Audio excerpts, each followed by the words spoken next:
Hello नमस्कार दोस्तों, मेरा नाम रोहतास निमी है और आप सभी का स्वागत है हमारे YouTube चैनल इमेजिनेट प्रो पे।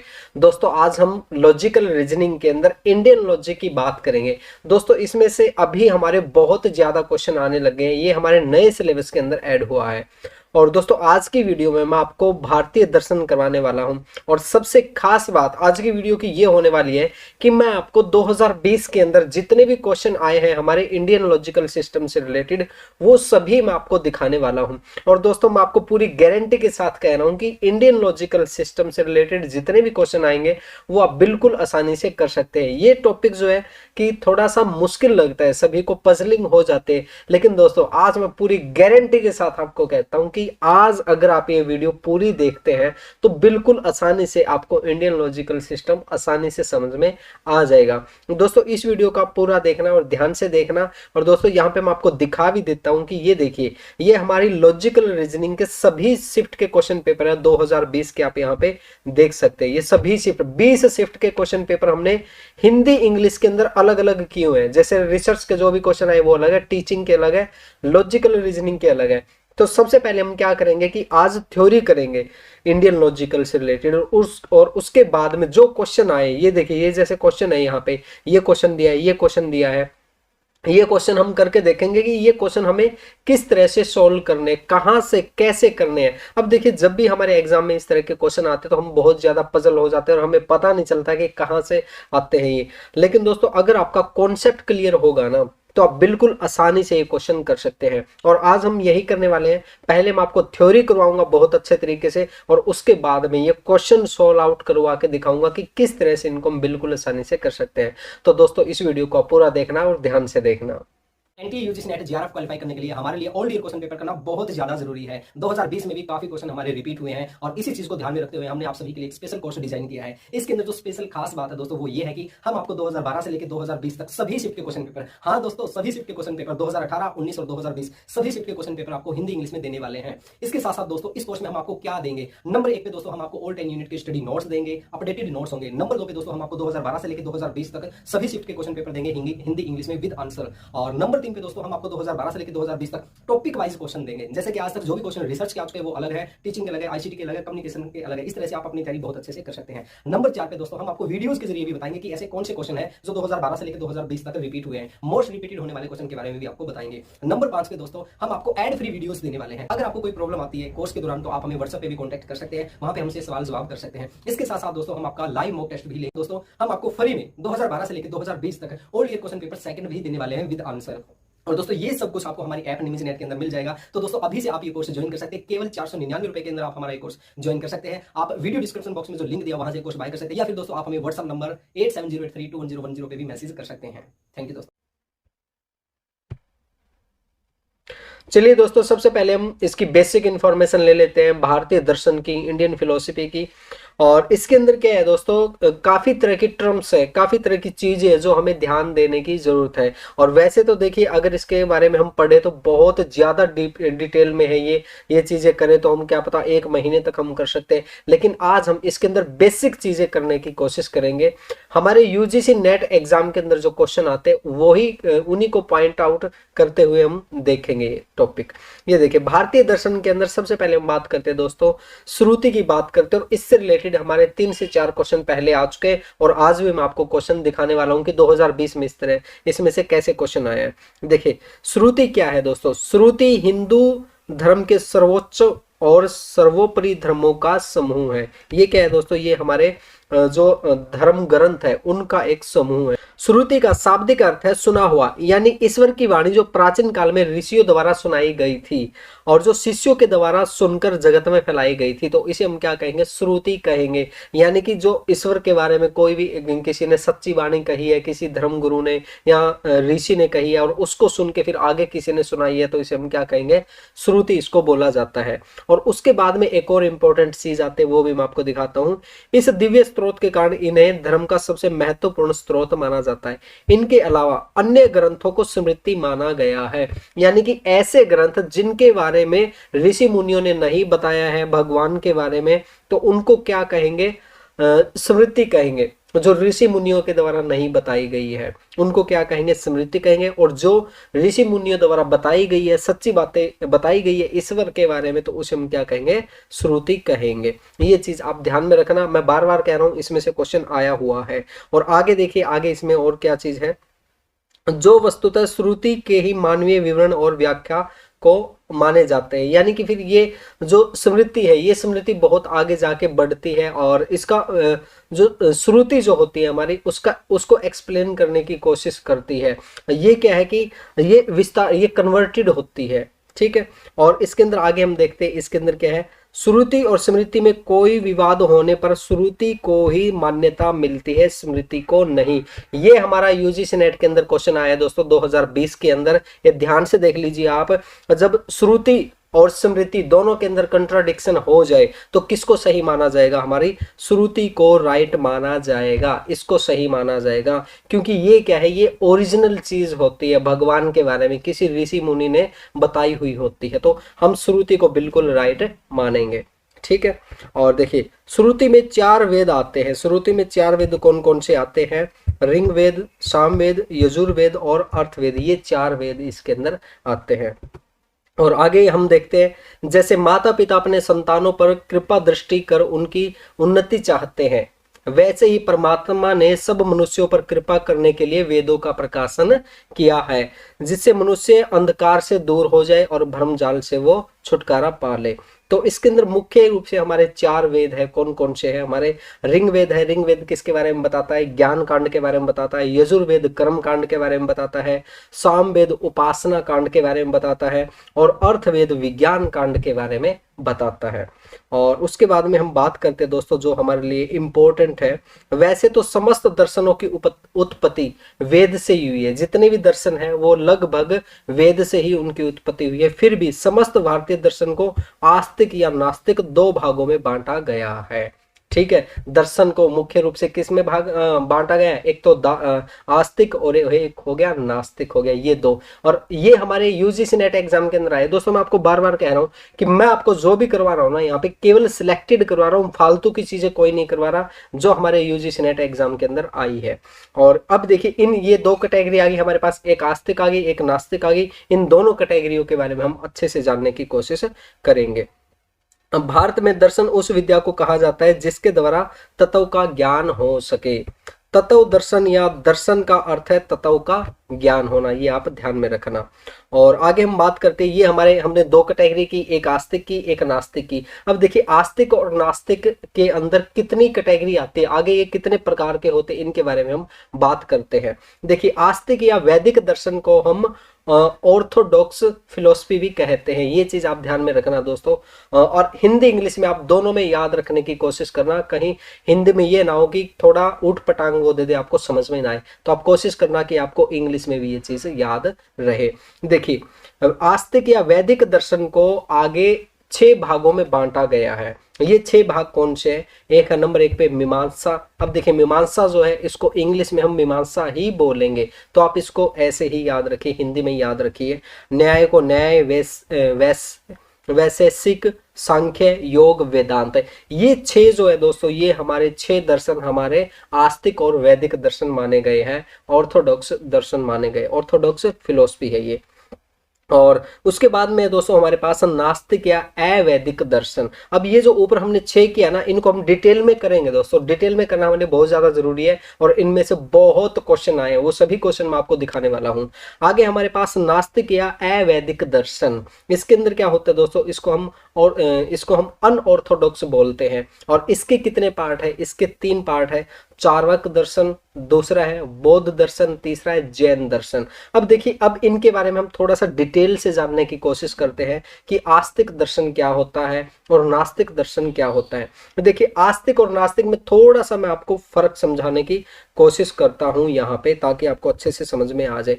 आस्तिक दर्शन क्या होता है, आस्तिक दर्शन वो होता है जो वेदों के अंदर विश्वास करे, वेदों में जो जो बातें लिखी गई है उन पे विश्वास करे, वो क्या हो गया, आस्तिक दर्शन हो गया। और जो लोग वेदों पे विश्वास ना करे, ठीक है, वो क्या हो गया, नास्तिक हो गया। नास्तिक को आप ऐसे भी बोल सकते हैं जैसे जो भगवान में विश्वास ना करे, वो चीजें भी हो गई। लेकिन यहाँ पे जो इसका मतलब निकल रहा है, वो जो वेद वेद वगैरह है उन पे ध्यान ना दे, उनकी बातों को ना माने, तो वो यहाँ पे बोला जाएगा नास्तिक। और जो वेदों के बारे में अपनी अच्छी राय रखे, उन पे विश्वास करे, उनमें जो बातें लिखी गई है, तो उसको हम क्या कहेंगे, आस्तिक कहेंगे।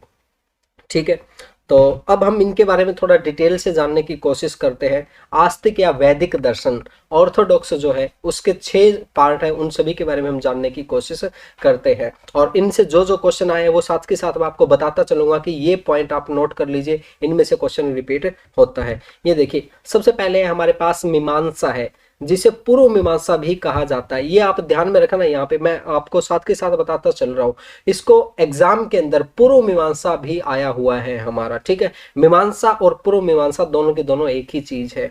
का उद्देश्य वैदिक कर्म कांडों के संबंध में निर्णय देना है। इसका उद्देश्य क्या है, वैदिक कर्म कांडों के संबंध में निर्णय देना तथा उनकी दार्शनिक महत्ता को प्रतिपादित करना है। और अनेक प्रकार की युक्तियों द्वारा वेदों की प्रमाणिकता सिद्ध करने का प्रयत्न इस दर्शन में मिलता है। ये क्या करता है कि वेदों में जो प्रमाणिकता है उसको सिद्ध करने का प्रयत्न करता है। उपनिषद तथा वेदांत उत्तर मीमांसा कहे जाते हैं क्योंकि इनमें कर्म कांडों के स्थान पर ज्ञान का विवेचन मिलता है। ठीक है, पूर्व मीमांसा के प्रेरणाता कौन है, जेमिनी है। ये आप ध्यान में रखना, इनको किसने दिया था, जेमिनी ने बताया था इसके बारे में, ये आप ध्यान में रखना। ये हमारे जो मैच द फॉलोइंग है उसके अंदर ये क्वेश्चन आया हुआ है। मीमांसा का प्रधान विषय धर्म बताया गया है। इसके अनुसार वेद ही धर्म के मूल है। मीमांसा दर्शन 6 प्रमाणों को स्वीकार करता है। ये चीज आप ध्यान रखना, ये चीज आपको पॉइंट आउट नोट कर लीजिए अच्छे से। इसके अंदर 6 बताए गए हैं, 6 दर्शन बताए गए हैं, और ये कौन कौन से हैं आप अच्छे से ध्यान में रख लेना, क्योंकि इसमें से एग्जाम आया हुआ है, क्वेश्चन आया हुआ है, आपको दिखाने वाला हूं। इसके अंदर कौन कौन से हमारे, एक तो प्रत्यक्ष, फिर है अनुमान, फिर है शब्द, फिर है उपमान, फिर है अर्थापत्ति, फिर है अनुपलब्धि। ये चीज है, ये 6 है हमारे। आप इनके केवल नाम याद रख लीजिए, डिटेल में हम इनके बारे में आगे जानने की कोशिश करेंगे। और दोस्तों मैं आपको रियलिटी बता रहा हूँ, आज की जो वीडियो है ना बहुत ज्यादा धमाकेदार होने वाली है। और आगे हम बात करते हैं दोस्तों, इसी में क्या है हमारा, यहाँ पे आप इंग्लिश में भी पढ़ सकते हैं, मैंने हिंदी में भी दिया हुआ है। आगे हमारे पास न्याय दर्शन है। न्याय दर्शन के अंदर क्या होता है, न्याय दर्शन भारत के 6 वैदिक दर्शनों में से एक दर्शन है। इसके प्रवर्तक कौन है, ऋषि अक्षयपाद गौतम है, जिनका न्याय सूत्र इस दर्शन का सबसे प्राचीन एवं प्रसिद्ध ग्रंथ है। ठीक है, इनके कौन है, प्रवर्तक कौन है, ऋषि अक्षयपाद गौतम इनके प्रवर्तक है। इन्होंने इसके बारे में बताया था।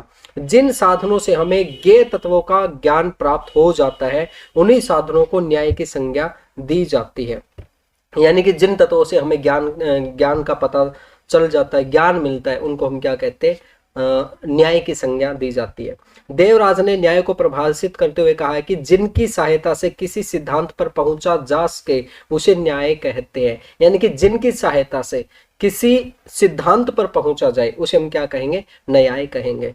प्रमाण के आधार पर किसी निर्णय पर पहुंचना ही न्याय है। प्रमाणों के आधार पर, कोई हमारे पास प्रूफ है, उसी के आधार पर किसी निर्णय पर पहुंचना हमारे लिए क्या है, न्याय है।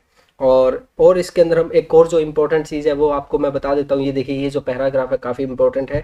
भारतीय दर्शन में प्रमाण उसे कहते हैं जो सत्य ज्ञान करने में सहायता करे, अर्थात वह साधन या प्रक्रिया जिसके द्वारा दूसरी बात का यथार्थ ज्ञान हो। किसी के द्वारा हमें किसी चीज का पता चले, उसका ज्ञान हो। ठीक है, प्रमाण न्याय का प्रमुख विषय है। जो प्रमाण जो है ना, वो न्याय का मोस्ट इंपॉर्टेंट पार्ट है, मोस्ट इंपॉर्टेंट सब्जेक्ट है। प्रमा नाम है यथार्थ ज्ञान का। यथार्थ ज्ञान का जो कारण हो, अर्थात जिसके द्वारा यथार्थ ज्ञान हो, उसे प्रमाण कहते हैं। अब देखिए, न्याय दर्शन में क्या क्या हमारे दर्शन है, उसके अंदर हम देखते हैं। न्याय दर्शन में प्रत्यक्ष है, अनुमान है, उपमान है और शब्द है। प्रत्यक्ष के अंदर ये देखिए, न्याय दर्शन के अंदर कितने हमारे 4 दर्शन है। कौन कौन से है, प्रत्यक्ष हो गया, अनुमान हो गया, उपमान हो गया और शब्द हो गया। और उसके अंदर ऊपर क्या था हमारा, ऊपर हमारे 6 थे। इसके अंदर ये देखिए, हमारा मीमांसा के अंदर कितने थे? 6 थे। और ये मैं आपको बाद में भी रिपीट करवाऊंगा। और दोस्तों मैं आपको बार बार कह रहा हूँ, इनमें से क्वेश्चन आया है और आपको दिखाने वाला हूँ कि इसमें से किस तरह से क्वेश्चन आया हुआ है हमारा। आप ये वीडियो जरूर देखना दोस्तों, 2020 में जो क्वेश्चन आए हमारे वो मैं आपको दिखाने वाला हूँ। आगे हम बात करते हैं दोस्तों, ये आप इंग्लिश में भी पढ़ सकते हैं, मैंने इंग्लिश में भी यहाँ पे दिया हुआ है। आगे हमारे पास वैशेषिक दर्शन है। वैशेषिक दर्शन काफी इंपॉर्टेंट है, इसमें से भी क्वेश्चन आए हैं। इस दर्शन का नाम कणाद और ओल्यूक्यू भी है। इस दर्शन का जो प्रतिपादक है वो कौन है? कणाद है। उन्होंने इसका प्रतिपादन किया था, इन्होंने इसके बारे में बताया था। वैश्विक का अर्थ है पदार्थों में भेदों का बोधक। एक मिनट, इसको दोबारा से देखते हैं, इसके अंदर क्या है? वैशेषिक का अर्थ है पदार्थों में भेदों का बोधक, यानी कि जो पदार्थ है उनके अंदर क्या क्या डिफरेंस है उसका ज्ञान करने के लिए जो हम करते हैं उसे हम क्या कहेंगे? वैशेषिक दर्शन कहेंगे। और इसके अंदर जो क्वेश्चन आए हैं, क्वेश्चन मैं आपको बताता हूँ क्या आए हैं इसके अंदर। इसके अंदर जो मोस्ट इंपॉर्टेंट बात क्या है? प्रत्यक्ष, अनुमान, उपमान तथा शब्द, इन 4 प्रमाणों को न्याय दर्शन माना गया। ये चीज हमने ऊपर पढ़ी थी, इनको क्या माना गया? न्याय दर्शन माना गया। लेकिन इसके अंदर वैशेषिक केवल प्रत्यक्ष और अनुमान, इन्हीं 2 प्रमाणों को मानता है। वैशेषिक दर्शन के अंदर क्या है? केवल 2 ही चीजों को माना जाता है, प्रत्यक्ष और अनुमान, इन 2 को माना जाता है। और न्याय दर्शन के अंदर 4 चीजों को माना गया था, और हमारा मीमांसा के अंदर 6 चीजें मानी गई थी। ठीक है, तो ये सभी आपको पता होना चाहिए क्योंकि इसमें से क्वेश्चन आया हुआ है, मैं आपको दिखाने वाला हूँ आगे हम बात करते हैं। हमारे पास है सांख्य दर्शन है। सांख्य दर्शन के अंदर क्या है? भारतीय दर्शन पद्धति में सांख्य सबसे प्राचीन माना जाता है। महर्षि कपिल के द्वारा सांख्य दर्शन का प्रतिपादन किया गया। ये किसके द्वारा दिया गया था? महर्षि कपिल के द्वारा बताया गया था इसके बारे में। सांख्य दर्शन द्वैतवादी दर्शन है। इसके अनुसार मूल तत्व 2 है। 2 तत्व कौन कौन से हैं मूल? एक प्रकृति और दूसरा पुरुष यानी कि आत्मा। एक तो प्रकृति नेचर हो गया, दूसरी हमारी आत्मा हो गई। ये 2 तत्व इसके अंदर माने गए हैं। यह प्रकृति यानी पंच महाभूतों से बनी हुई है। यानी कि प्रकृति, पंचभूत कौन कौन से होते हैं हमारे?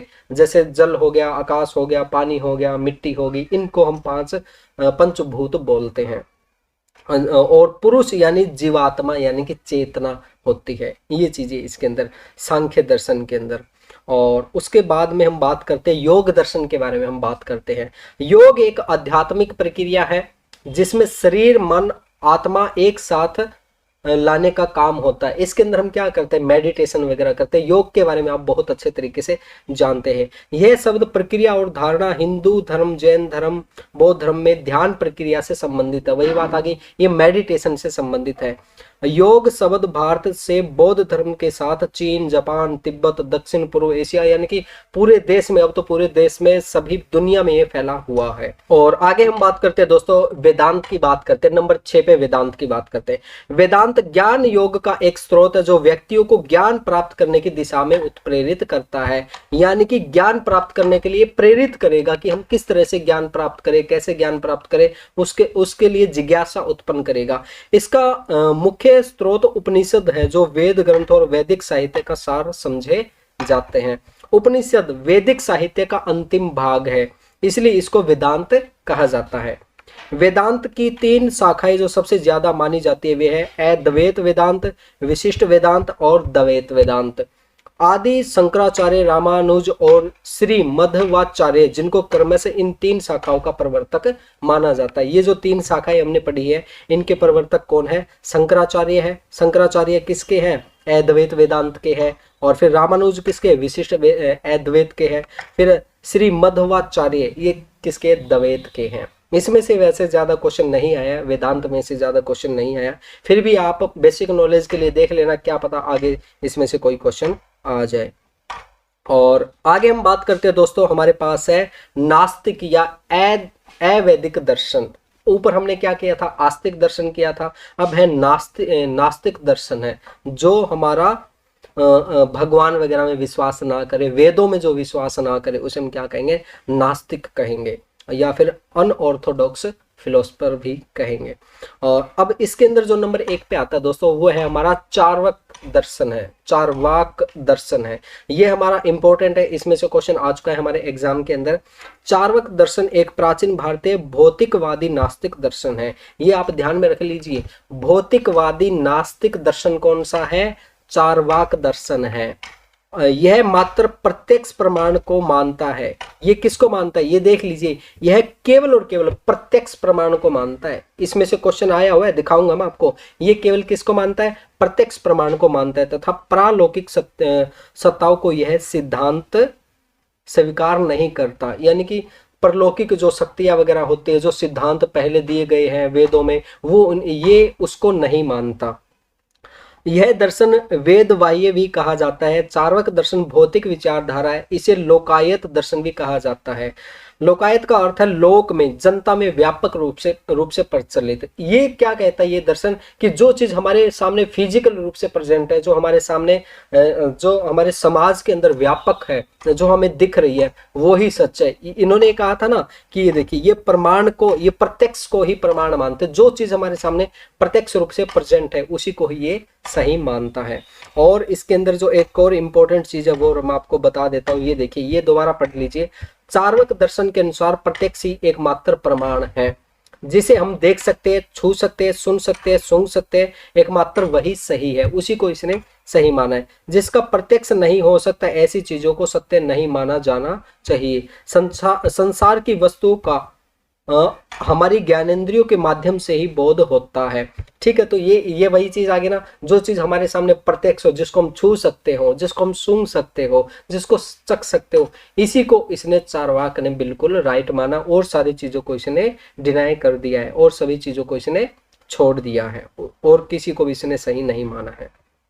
ठीक है, NTA UGC net JRF qualify करने के लिए हमारे लिए ऑल ईयर क्वेश्चन पेपर करना बहुत ज्यादा जरूरी है। 2020 में भी काफी क्वेश्चन हमारे रिपीट हुए हैं और इसी चीज को ध्यान में रखते हुए हमने आप सभी के लिए एक स्पेशल कोर्स डिजाइन किया है। इसके अंदर जो स्पेशल खास बात है दोस्तों वो ये है कि हम आपको 2012 से लेकर 2020 तक सभी शिफ्ट के क्वेश्चन पेपर, हाँ दोस्तों सभी शिफ्ट के क्वेश्चन पेपर 2018, 19 और 2020 सभी शिफ्ट के क्वेश्चन पेपर आपको हिंदी इंग्लिश में देने वाले हैं। इसके साथ साथ दोस्तों इस कोर्स में हम आपको क्या देंगे? नंबर 1 पे दोस्तों हम आपको ऑल 10 यूनिट के स्टडी नोट्स देंगे, अपडेटेड नोट्स होंगे। नंबर 2 पे दोस्तों हम आपको 2012 से लेकर 2020 तक सभी शिफ्ट के क्वेश्चन पेपर देंगे हिंदी इंग्लिश में विद आंसर। और नंबर 3 पे दोस्तों हम आपको 2012 से लेकर 2020 तक टॉपिक वाइज क्वेश्चन देंगे। जैसे कि आज तक जो भी क्वेश्चन रिसर्च के आ चुके हैं वो अलग है, टीचिंग के अलग है, आईसीटी के अलग है, कम्युनिकेशन के अलग है। इस तरह से आप अपनी तैयारी बहुत अच्छे से कर सकते हैं। नंबर 4 पे दोस्तों हम आपको वीडियोस के जरिए भी बताएंगे कि ऐसे कौन से क्वेश्चन है जो 2012 से लेकर 2020 तक रिपीट हुए हैं, मोस्ट रिपीटेड होने वाले क्वेश्चन के बारे में भी आपको बताएंगे। नंबर 5 पे दोस्तों हम आपको एड फ्री वीडियोस देने वाले हैं। अगर आपको कोई प्रॉब्लम आती है कोर्स के दौरान तो आप हमें व्हाट्सएप पे भी कांटेक्ट कर सकते हैं, वहां पे हमसे सवाल जवाब कर सकते हैं। इसके साथ साथ दोस्तों हम आपका लाइव मॉक टेस्ट भी लेंगे। दोस्तों हम आपको फ्री में 2012 से लेकर 2020 तक all year question paper second भी देने वाले हैं विद आंसर।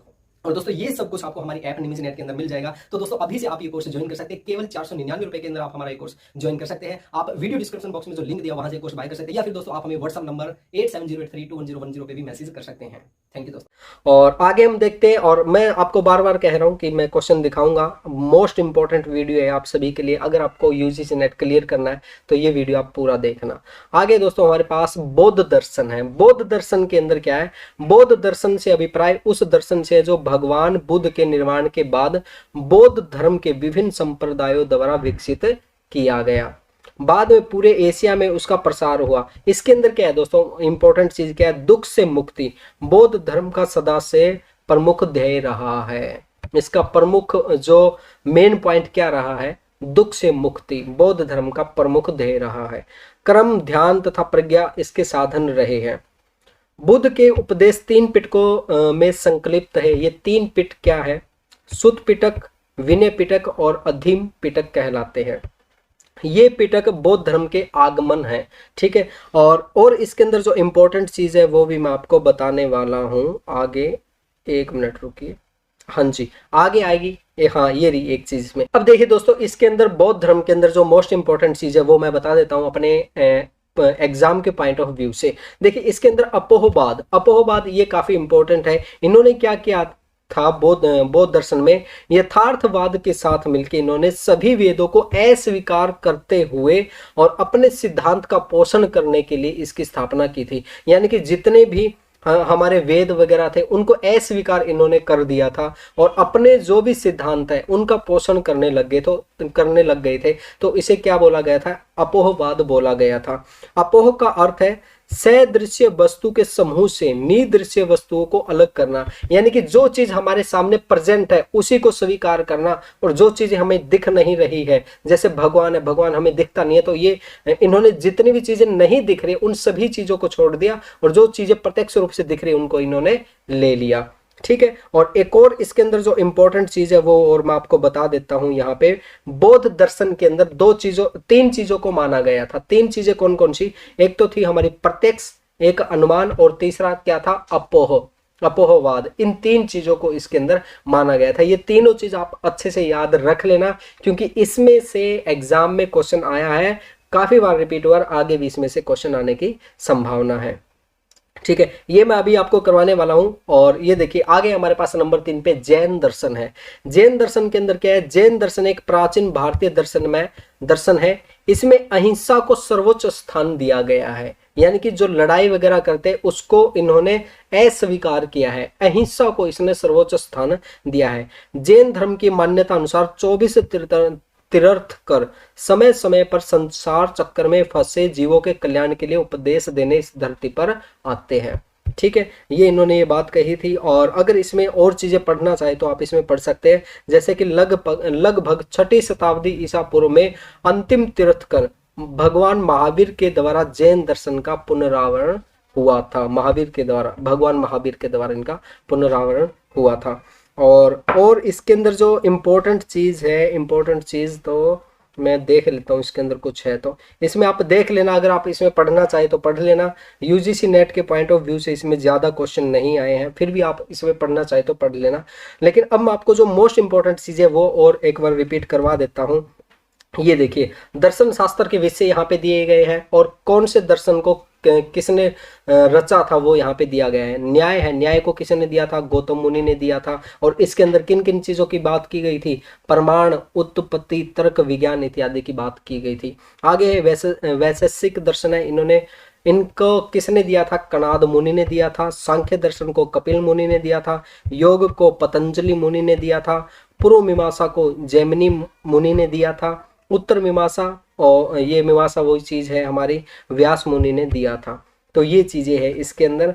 और एक और चीज मैं आपको बता देता हूँ, एक और चीज हम दोबारा फिर से रिपीट कर लेते हैं कि कौन से दर्शन के अंदर किन किन प्रमाणों को इंक्लूड किया गया है। ठीक है, ये मोस्ट इंपॉर्टेंट चीज है हमारे लिए। ये देखिए इन्होंने क्या कहा है कि विभिन्न दर्शनों के विभिन्न संप्रदायों में प्रमाणों की संख्या अलग अलग है। ठीक है, किन किन दर्शनों में कौन कौन से प्रमाण ग्रहित हुए, यह नीचे दिया गया है, इसके बारे में हम बताते हैं। मैं आपको मोस्ट इंपोर्टेंट बता रहा हूं, बार बार आपको बता रहा हूं। चार्वक है, चार्वक में केवल प्रत्यक्ष ज्ञान के बारे में बताया गया है। अभी हम ऊपर करके आए, चार्वक ने क्या था कि जो चीज प्रत्यक्ष नहीं है उसको इन्होंने छोड़ दिया था, जो केवल भौतिक रूप से दिख रही है उसी चीज को इन्होंने एक्सेप्ट किया था। आगे हमारे पास बौद्धिक के अंदर प्रत्यक्ष, अनुमान और एक अपोह, तीन चीजों को इन्होंने एक्सेप्ट किया था। आगे दोस्तों हमारे पास सांख्य दर्शन, इसके अंदर किस किस की बात करते हैं हम? इसके अंदर हम प्रत्यक्ष की बात करेंगे, अनुमान की बात करेंगे और आगम यानी कि शब्द की बात करेंगे। और पांचजन्य के अंदर भी हम प्रत्यक्ष, अनुमान और आगम की बात करते हैं। उसके बाद में वैशेषिक के अंदर प्रत्यक्ष और अनुमान की बात करते हैं। और ये आप देख लेना, जैसे रामानुज के अंदर हम प्रत्यक्ष, अनुमान और आगम की बात करते हैं, ये भी सेम है दोस्तों। तो ये दोस्तों कुछ इंपॉर्टेंट पॉइंट हमारे लिए, कौन कौन से प्रमाण कौन कौन से वेद के अंदर है, ये आप देख लेना। इनमें से क्वेश्चन आया हुआ है और अभी हम करने वाले हैं थोड़ा सा और इसमें से थ्योरी कर लेते हैं। और यहाँ पे इन्होंने कुछ और जो दार्शनिक है उनके नाम दिए हुए, सभी आप पढ़ लेना, सभी दार्शनिकों के बारे में पढ़ लेना, यहाँ पे ये जितने भी दिए हुए हैं। और इनकी जो फिलोसफी है दोस्तों, इसके बारे में पढ़ते हैं, important philosopher and their philosophy, यानी कि अलग अलग जो दार्शनिक है उनकी क्या क्या फिलोसफी थी दर्शन को लेके, तो उनके बारे में हम पढ़ते हैं, क्योंकि इनमें से क्वेश्चन आ चुका है दोस्तों। मैं अभी आपको दिखाने वाला हूँ। ये देखिए इन्होंने ज्ञान का अनुस्मरण यानी कि नॉलेज इज रिकलेक्शन, ये बात किसने कही थी? ये कही थी प्लेटो ने कही थी, इनका ये मानना था। और आगे ज्ञान या तो विश्लेषणात्मक है या फिर संश्लेषणात्मक है। यहाँ पे आप इंग्लिश हिंदी दोनों के अंदर आप पढ़ सकते हैं, जो भी आपको समझ में आए। ये बात किसने कही थी? ह्यूम ने कही थी, यानी कि नॉलेज इज आइदर एनालिटिक और सिंथेटिक है। उसके बाद हम बात करते हैं ज्ञान संश्लेषित है। नॉलेज इज सिंथेटिक, ये बात किसने कही थी कि नॉलेज केवल सिंथेटिक है? ये बात कही थी कांट ने कही थी। उसके बाद में हम बात करते हैं ज्ञान बोध है और बोध ज्ञान है। Knowledge is perception and perception is knowledge, ये बात किसने कही थी? बर्कले ने कही थी। ये आप ध्यान में रख लेना दोस्तों, ये क्वेश्चन हमारा आ चुका है एग्जाम के अंदर। और आगे हम बात करते हैं जैसे विशुद्ध तर्क के विरोध, एंटीनोमीज ऑफ प्योर रीजन, ये किसने कहा था? कांट ने कहा था। लॉ ऑफ कंट्राडिक्शन, ये किसने बात कही थी? विरोधाभास का नियम, ये किसने दिया था? अरस्तु ने दिया था। और उसके बाद में हम बात करते आगे जैसे स्पष्टता एवं विशिष्टता, ये किसने कहा था? देकार्त ने कहा था। ये सभी आप देख लेना दोस्तों, ये सभी आप देख लेना दोस्तों, आप इनको आप एक बार पढ़ जरूर लेना, क्योंकि इनमें से हमारे क्वेश्चन आ चुके हैं। जैसे कि कैजुअलिटी इज सिंथेटिक, ये ह्यूम ने कहा था, ये हम ऊपर भी करके आए हैं ना। और कैजुअलिटी इज डेलिकेटिकल, हेगल ने कहा था ये बात। और कैजुअलिटी इज मैटीरियल, ये किसने कहा था? ये अरिस्टोटल ने कहा था। कारणता भौतिकता है। और आगे हम बात करते हैं, जैसे ये भी आप पढ़ लेना दोस्तों, ये सारी की सारी चीजें आप एक बार पढ़ जरूर लेना ये कथन, क्योंकि इनसे क्वेश्चन आ चुका है। और आगे जो हमारे और भी चीजें ये भी हम देख लेते हैं, जैसे सयादवाद के बारे में कौन से दर्शन ने कहा था? जैन दर्शन ने कहा था। उसके बाद में अनुपलब्धि के बारे में किसने बताया था? वेदांत ने बताया था। अपोह, अपोह की हम बात की थी ना हमने, बौद्ध दर्शन के अंदर की थी, अपोह के अंदर। और अपोह क्या है? अपोह वो है जो चीजें हमें सादृश्य दिख रही है, हमारे सामने जो चीजें दिख रही है उनको हम स्वीकार करेंगे, और जो ना दिखने वाली चीजें उनको हम छोड़ देंगे, वो क्या है? अपोह है। और आगे है अभाव, अभाव के बारे में किसने बात की थी? न्याय के अंदर हमने बात की थी। ये आप सभी देख लेना दोस्तों, ये सारी चीजें आप एक बार जरूर जरूर जरूर देख लेना, मोस्ट इंपॉर्टेंट चीजें हैं ये।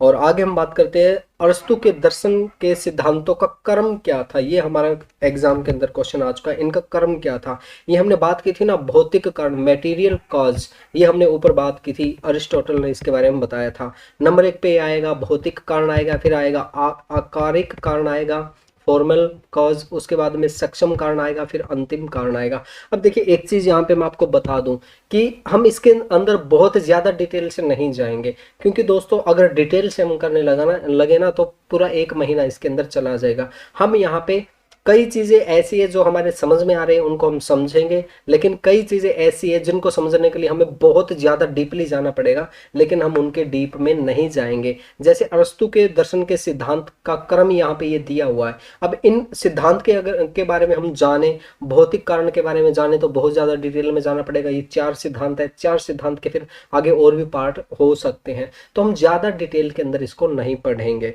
और आगे हम बात करते हैं न्याय दर्शन में न्याय वाक्य के अवयव का क्रम क्या हो सकता है, वो भी हम देख लेते हैं। सबसे पहले आएगा प्रतिज्ञा, फिर उदाहरण, फिर हेतु, फिर उपनय और फिर निगमन, ये चीज आएगी। और वैसे न्याय दर्शन के बारे में हम आगे और भी जानेंगे बहुत अच्छे तरीके से। तो चलिए अब मैं आपको इससे रिलेटेड जो भी हमारे क्वेश्चन आए हैं वो मैं आपको दिखाता हूं, ताकि आपके दिल में, कलेजे में ठंडक पहुंच जाए, आपको पता चल जाए कि किस तरह से क्वेश्चन आते हैं। ये देखिए यहाँ पे 2020 के क्वेश्चन पेपर है हमारे पास, 20 में जितनी भी शिफ्ट हुई है उनके क्वेश्चन है यहाँ पे। सबसे पहला हमारा क्वेश्चन है, देखिए निम्नलिखित में से कौन से प्रमाण वैशेषिक दर्शन में स्वीकार किए जाते हैं। और ये क्वेश्चन पेपर कब का है हमारा? 24 सितंबर 2020 शिफ्ट 1 का क्वेश्चन पेपर है। और इसके अंदर ये क्वेश्चन देखिए 29 कि वैशेषिक दर्शन के अंदर किसको स्वीकार किया जाता है। और हमने 2 चीजों के बारे में बात की थी ना, 2 चीजें कौन सी थी हमारी? एक था प्रत्यक्ष था और एक था हमारा अनुमान था। यहाँ पे देखिए इन्होंने क्या दिया है, ऑप्शन नंबर ए इसका आंसर दिया है, उत्तर ए, केवल ए और बी। ये क्या है? प्रत्यक्ष और अनुमान, यहाँ पे इसका आंसर है। ठीक है, वैशेषिक दर्शन के अंदर हमने बात की थी ना, अभी मैं आपको एक बार फिर से दिखा देता हूँ ताकि आप इसको भूले ना, ताकि आपको अच्छे से याद रहे। और दोस्तों भूल मत जाना, नहीं तो पिटोगे, बहुत पिटोगे आप। ठीक है, मैं बहुत अच्छे तरीके से आपको करवा रहा हूँ। ये देखिए वैशेषिक दर्शन के अंदर प्रत्यक्ष और अनुमान 2 ही चीजों की हम बात करते हैं, और मैं आपको बहुत अच्छे तरीके से करवा रहा हूँ दोस्तों। और अगर आपको ये नोट्स चाहिए 2012 से लेकर 2020 तक हमने टॉपिक वाइज क्वेश्चन अलग अलग किए, अगर आपको ये नोट्स चाहिए टॉपिक वाइज क्वेश्चन पेपर चाहिए और हमारे थ्योरेटिकल नोट्स चाहिए तो आप हमारा पेड कोर्स ज्वाइन कर सकते हैं। आप हमारी ऐप डाउनलोड कर लेना निमिज नेट, उसके अंदर आपको हमारे पेड कोर्स मिल जाएगा। उसके अंदर हम आपको बहुत अच्छे तरीके से तैयारी करवा रहे हैं, ठीक है। और आगे हम बात करते हैं दोस्तों, बौद्ध धर्म में निम्नलिखित में से किनको स्वीकार किया गया है। अब देखिए बौद्ध धर्म की बात आ गई, बौद्ध धर्म में किसको स्वीकार किया गया है। बौद्ध धर्म में नंबर 1 तो ये देखिए अपोह, अपोह की हम बात करके आए ना, मैंने कई बार बात बताई है इसके बारे में आपको। नंबर 1 पे तो हम इसमें अपोह की बात करते हैं। और दूसरा किसकी बात करते हैं हम, दूसरा बताइए हम, दूसरा बात करते हैं हम प्रत्यक्ष की बात करते हैं, डायरेक्ट चीजों की बात करते हैं। इसके अंदर बौद्ध धर्म के अंदर यही तो कहा गया है कि जो चीज हमें दिखाई देती है उसको हम स्वीकार करते हैं और जो हमें दिखाई नहीं देती उनको हम छोड़ देते हैं, यानी कि प्रत्यक्ष जो चीज हमारे सामने डायरेक्ट हो। तो इसका आंसर यहाँ पे इन्होंने दिया है 3 आंसर दिया है, बी और ई इन्होंने आंसर दिया। बी के अंदर क्या है, अपोह है, और ई के अंदर क्या है, प्रत्यक्ष। तो आप देख लीजिए दोस्तों किस तरह से हमारे क्वेश्चन रिपीट हो रहे हैं। बिल्कुल आसानी से आप एग्जाम क्वालिफाई कर सकते हैं अगर आप पहले थ्योरी करते हैं और उसके बाद में क्वेश्चन पेपर करने की कोशिश करते हैं, तो बिल्कुल आसानी से आपका नेट और जेआरएफ दोनों क्वालिफाई हो सकते हैं। और आगे देखिए, आगे बहुत ही जबरदस्त मजेदार क्वेश्चन आया भाई, बहुत ही मजेदार क्वेश्चन आया। ये देखिए ऐसे क्वेश्चन जो होते हैं कथन अभिकथन के क्वेश्चन आपको काफी कंफ्यूज कर देते हैं और आपको ऐसा लगता है भाई हाय ये तो होगा ही नहीं, ये तो पता नहीं कैसे है। तो अब मैं आपको करवा के दिखा रहा हूं। अब देख लीजिए इसके अंदर ये क्या कहा गया है। श्रुति और स्मृति इन दोनों के बीच में हमने बात की थी ना, सबसे पहले इसी के बारे में हमने पढ़ा था। ये देखिए यदि श्रुति और स्मृति के बीच प्रतिस्पर्धा होती है तो श्रुति स्मृति से अधिक प्रभावी होती है।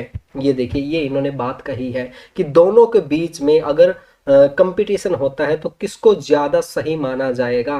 तो ये हमने की थी ना, सबसे पहले ही हमने बात की थी। मैं आपको दिखा देता हूं ताकि आपको अच्छे से समझ में आ जाए ये चीज। ये देखिए हमने सबसे पहले ही इसके बारे में बात की थी।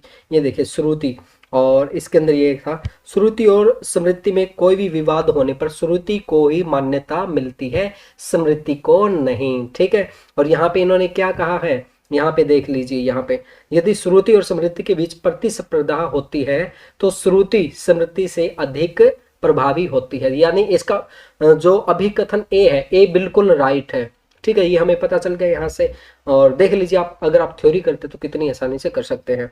आगे हम बात करते हैं श्रुति वेदों उपनिषदी श्रुति जो है वेदों और उपनिषदों के दार्शनिक पहलुओं को दर्शाती है, ठीक है। ये बिल्कुल बात सही है। श्रुति क्या है, श्रुति जो भी हमारे वेद वगैरह है उनके बारे में जो बातें कही गई है ऋषि मुनियों के द्वारा वो बताता है इसके बारे में।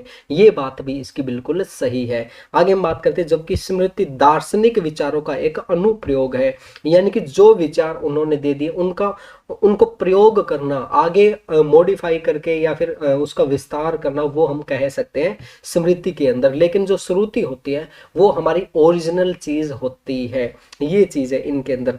तो अब देखिए इसके अंदर क्या है, इसका आंसर क्या दिया है, आंसर इन्होंने दिया है उत्तर ए दिया है। एक के अंदर क्या है, ए और आर दोनों सही है। ये बात हम करके आए ना ऊपर, दोनों की दोनों बातें बिल्कुल राइट है यार, बिल्कुल राइट है, क्योंकि हमने थ्योरी की है, थ्योरी से हमें बिल्कुल आसानी से समझ में आ गया। और आर जो है ए की सही व्याख्या है, क्योंकि ये जो आर तर्क है ना ये ए को बिल्कुल सही स्पॉट कर रहा है। तो देख लीजिए यार कितना आसान है हमारे लिए करना, बिल्कुल आसानी से आप कर सकते हैं, कोई भी प्रॉब्लम नहीं है।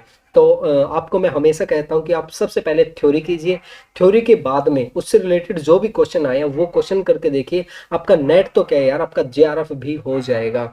और अगर आपको दोस्तों हमारी वीडियो अच्छी लगे ना तो इस वीडियो को लाइक कमेंट और शेयर जरूर जरूर जरूर कीजिए।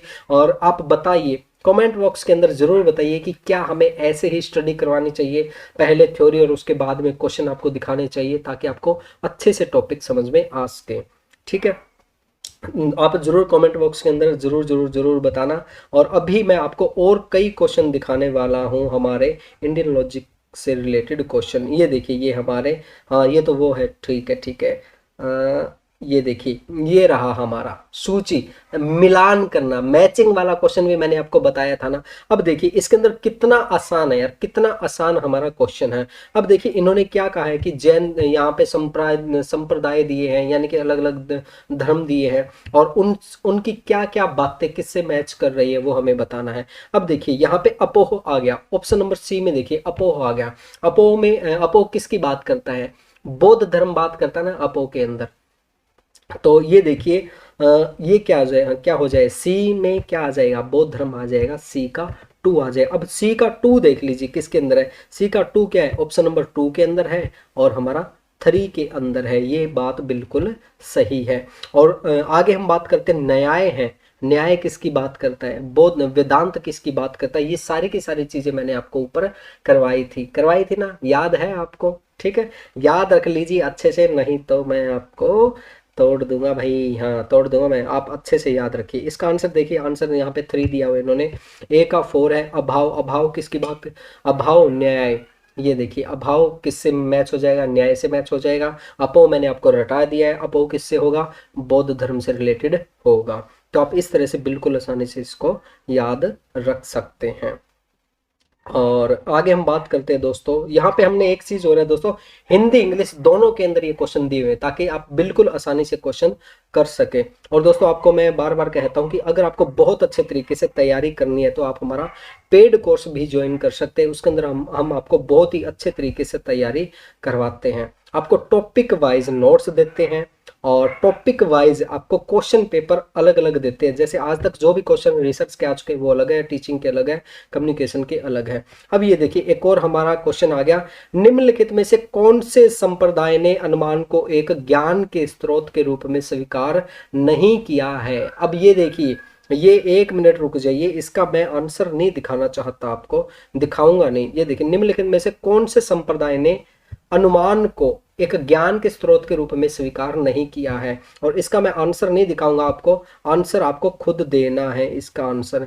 ये देखिए आंसर मैंने छुपा लिया भाई, ये छुपा लिया मैंने आंसर। अब ये बताइए इसका आंसर क्या आएगा, अद्वैत वेदांत, वशिष्ठाद्वैत, चार्वक या सांख्य, कौन सा आएगा, क्या आंसर आएगा। और बिल्कुल आसान आंसर है भाई इसका, बिल्कुल आसान आंसर है। क्वेश्चन नंबर 26 का आप आंसर जरूर जरूर जरूर देना, देखूंगा कौन इसका आंसर देता है या नहीं देता, बिल्कुल आसान है ये। ठीक है, और अब मैं आपको इसका आंसर तो खैर दिखाऊंगा नहीं मैं आपको, आप इसका स्क्रीनशॉट ले लेना और आप इसका आंसर मेरे को देना, और जल्दी से मैं ऊपर ले जाता हूँ इसको ताकि आपको आपको आंसर दिखाई ना दे। ठीक है, और आगे हम देखते हैं, आगे और कौन सा क्वेश्चन है, एक और क्वेश्चन है भाई हमारा, देखते हैं अगर कोई एक और क्वेश्चन है या नहीं है हमारा। काफी क्वेश्चन है यार, काफी क्वेश्चन है यहाँ पे, आप ये सभी क्वेश्चन कर लेना भाई। और अभी देखिए अगर हम एक एक क्वेश्चन करेंगे तो ये वीडियो बहुत लंबी बन जाएगी। तो आप सभी से यही कहूंगा कि अगर आपको अच्छे से तैयारी करनी है तो आप हमारे ये नोट्स ले सकते हैं हमारी ऐप के अंदर, पेड कोर्स के अंदर, उसमें आप बहुत अच्छे से तैयारी कर सकते हैं। तो दोस्तों आज के लिए बस इतना ही, मैं उम्मीद करता हूँ आपको हमारी ये वीडियो अच्छी लगी होगी। अगर आपको वीडियो अच्छी लगी तो इस वीडियो को लाइक कीजिए, कमेंट कीजिए, शेयर कीजिए। और दोस्तों अगर आपने अभी तक हमारा चैनल निमिज नेट प्रो सब्सक्राइब नहीं किया है तो हमारे चैनल को सब्सक्राइब कर लीजिए। थैंक यू दोस्तों, बाय बाय। दोस्तों अगर आप चाहें तो हमारा पेड कोर्स भी ज्वाइन कर सकते हैं। इसके अंदर हम आपको बहुत अच्छे तरीके से स्टडी करवाएंगे। नंबर एक पे दोस्तों हम आपको ऑल 10 यूनिट स्टडी नोट्स देंगे न्यू अपडेटेड सिलेबस के अनुसार, प्लस में सितंबर 2020 में जो क्वेश्चन आए हैं उसके अनुसार हमने ये नोट्स तैयार किए हैं। इसके साथ साथ दोस्तों हम आपको ऑल 10 यूनिट के वीडियोस देंगे, एड फ्री वीडियोस आपको मिलने वाली है। इसके साथ साथ नंबर 3 पे दोस्तों हम आपको 2012 से लेके दिसंबर 2019 तक सभी शिफ्ट के क्वेश्चन पेपर हिंदी इंग्लिश में विद आंसर की आपको मिलने वाले हैं। इसके साथ साथ दोस्तों हम आपको 2012 से लेके दिसंबर 2019 तक टीचिंग के क्वेश्चन अलग देंगे, रिसर्च के अलग देंगे, कम्युनिकेशन के अलग देंगे। इस तरह से सभी यूनिट के क्वेश्चन आपको अलग अलग मिलेंगे। इसके साथ साथ दोस्तों हम आपको मोस्ट रिपीटेड होने वाले क्वेश्चन के बारे में बताएंगे, प्लस में आपको नोट्स भी देंगे। इसके साथ साथ दोस्तों फ्री में हम आपको 2012 से लेकर दिसंबर 2019 तक old year question paper second भी देंगे विद आंसर की। और इसके साथ साथ दोस्तों हम आपका लाइव मॉक टेस्ट लेंगे यूट्यूब पे। तो दोस्तों अगर आपको एक कोर्स ज्वाइन करना है तो हमें जल्दी से जल्दी व्हाट्सएप नंबर पे मैसेज कीजिए या फिर लिंक हमने वीडियो डिस्क्रिप्शन बॉक्स में भी दिया हुआ है। NTA UGC नेट यानी निमिज NET, download it on Google Play Store. Hello नमस्कार दोस्तों, मेरा नाम रोहतास निमी है और आप सभी का स्वागत है हमारे YouTube चैनल निमिज नेट प्रो पे। दोस्तों आज हम इंडियन लॉजिकल के अंदर प्रमाण करने वाले हैं और इसमें काफी तरह की टर्म्स हम करेंगे, जैसे प्रमाण, प्रत्यक्ष, अनुमान, उपमान, शब्द, शेषावत, और काफी तरह की टर्म्स है दोस्तों जो हमारे यूजीसी नेट एग्जाम के अंदर आती है। और इसके साथ साथ एक और जो मोस्ट इम्पोर्टेंट चीज हम करने वाले हैं, 2020 में इंडियन लॉजिकल से रिलेटेड जितने भी हमारे क्वेश्चन आए हैं, आज जो ये हम टॉपिक करने वाले हैं, इससे रिलेटेड जो भी क्वेश्चन आए हैं 2020 में सभी शिफ्ट के अंदर, वो आज हम करने वाले हैं। सबसे पहले हम आपको थ्योरी करवाएंगे और उसके बाद में मैं आपको बताऊंगा कि किस तरह से इन क्वेश्चन को हमें सोल्व करना है। दोस्तों, आप में काफ़ी लोगों को कंफ्यूजन होगा इस टॉपिक को लेके, और ये टॉपिक आपको थोड़ा सा टिपिकल लगता होगा, लेकिन दोस्तों मैं आपको पूरी गारंटी के साथ कहता हूँ, अगर आप ये आज की वीडियो देखते तो बिल्कुल आसानी से प्रमाण का ये पूरा का पूरा टॉपिक आसानी से कवर कर सकते हैं। दोस्तों अगर आप चाहें तो हमारा पेड कोर्स भी ज्वाइन कर सकते हैं। इसके अंदर हम आपको बहुत अच्छे तरीके से स्टडी करवाएंगे। नंबर 1 पे दोस्तों हम आपको ऑल 10 यूनिट स्टडी नोट्स देंगे न्यू अपडेटेड सिलेबस के अनुसार, प्लस में सितंबर 2020 में जो क्वेश्चन आए हैं उसके अनुसार हमने ये नोट्स तैयार किए हैं। इसके साथ साथ दोस्तों हम आपको ऑल 10 यूनिट के वीडियोस देंगे, एड फ्री वीडियोस आपको मिलने वाली है। इसके साथ साथ नंबर 3 पे दोस्तों हम आपको 2012 से लेके दिसंबर 2019 तक सभी शिफ्ट के क्वेश्चन पेपर हिंदी इंग्लिश में विद आंसर की आपको मिलने वाले हैं। इसके साथ साथ दोस्तों हम आपको 2012 से लेके दिसंबर 2019 तक टीचिंग के क्वेश्चन अलग देंगे, रिसर्च के अलग देंगे, कम्युनिकेशन के अलग देंगे। इस तरह से सभी यूनिट के क्वेश्चन आपको अलग अलग मिलेंगे। इसके साथ साथ दोस्तों हम आपको मोस्ट रिपीटेड होने वाले क्वेश्चन के बारे में बताएंगे, प्लस में आपको नोट्स भी देंगे। इसके साथ साथ दोस्तों फ्री में हम आपको 2012 से लेकर दिसंबर 2019 तक old year question paper second भी देंगे विद आंसर की। और इसके साथ साथ दोस्तों हम आपका लाइव मॉक टेस्ट लेंगे यूट्यूब पे। तो दोस्तों अगर आपको एक कोर्स ज्वाइन करना है तो हमें जल्दी से जल्दी व्हाट्सएप नंबर पे मैसेज कीजिए, या फिर लिंक हमने वीडियो डिस्क्रिप्शन बॉक्स में भी दिया हुआ है।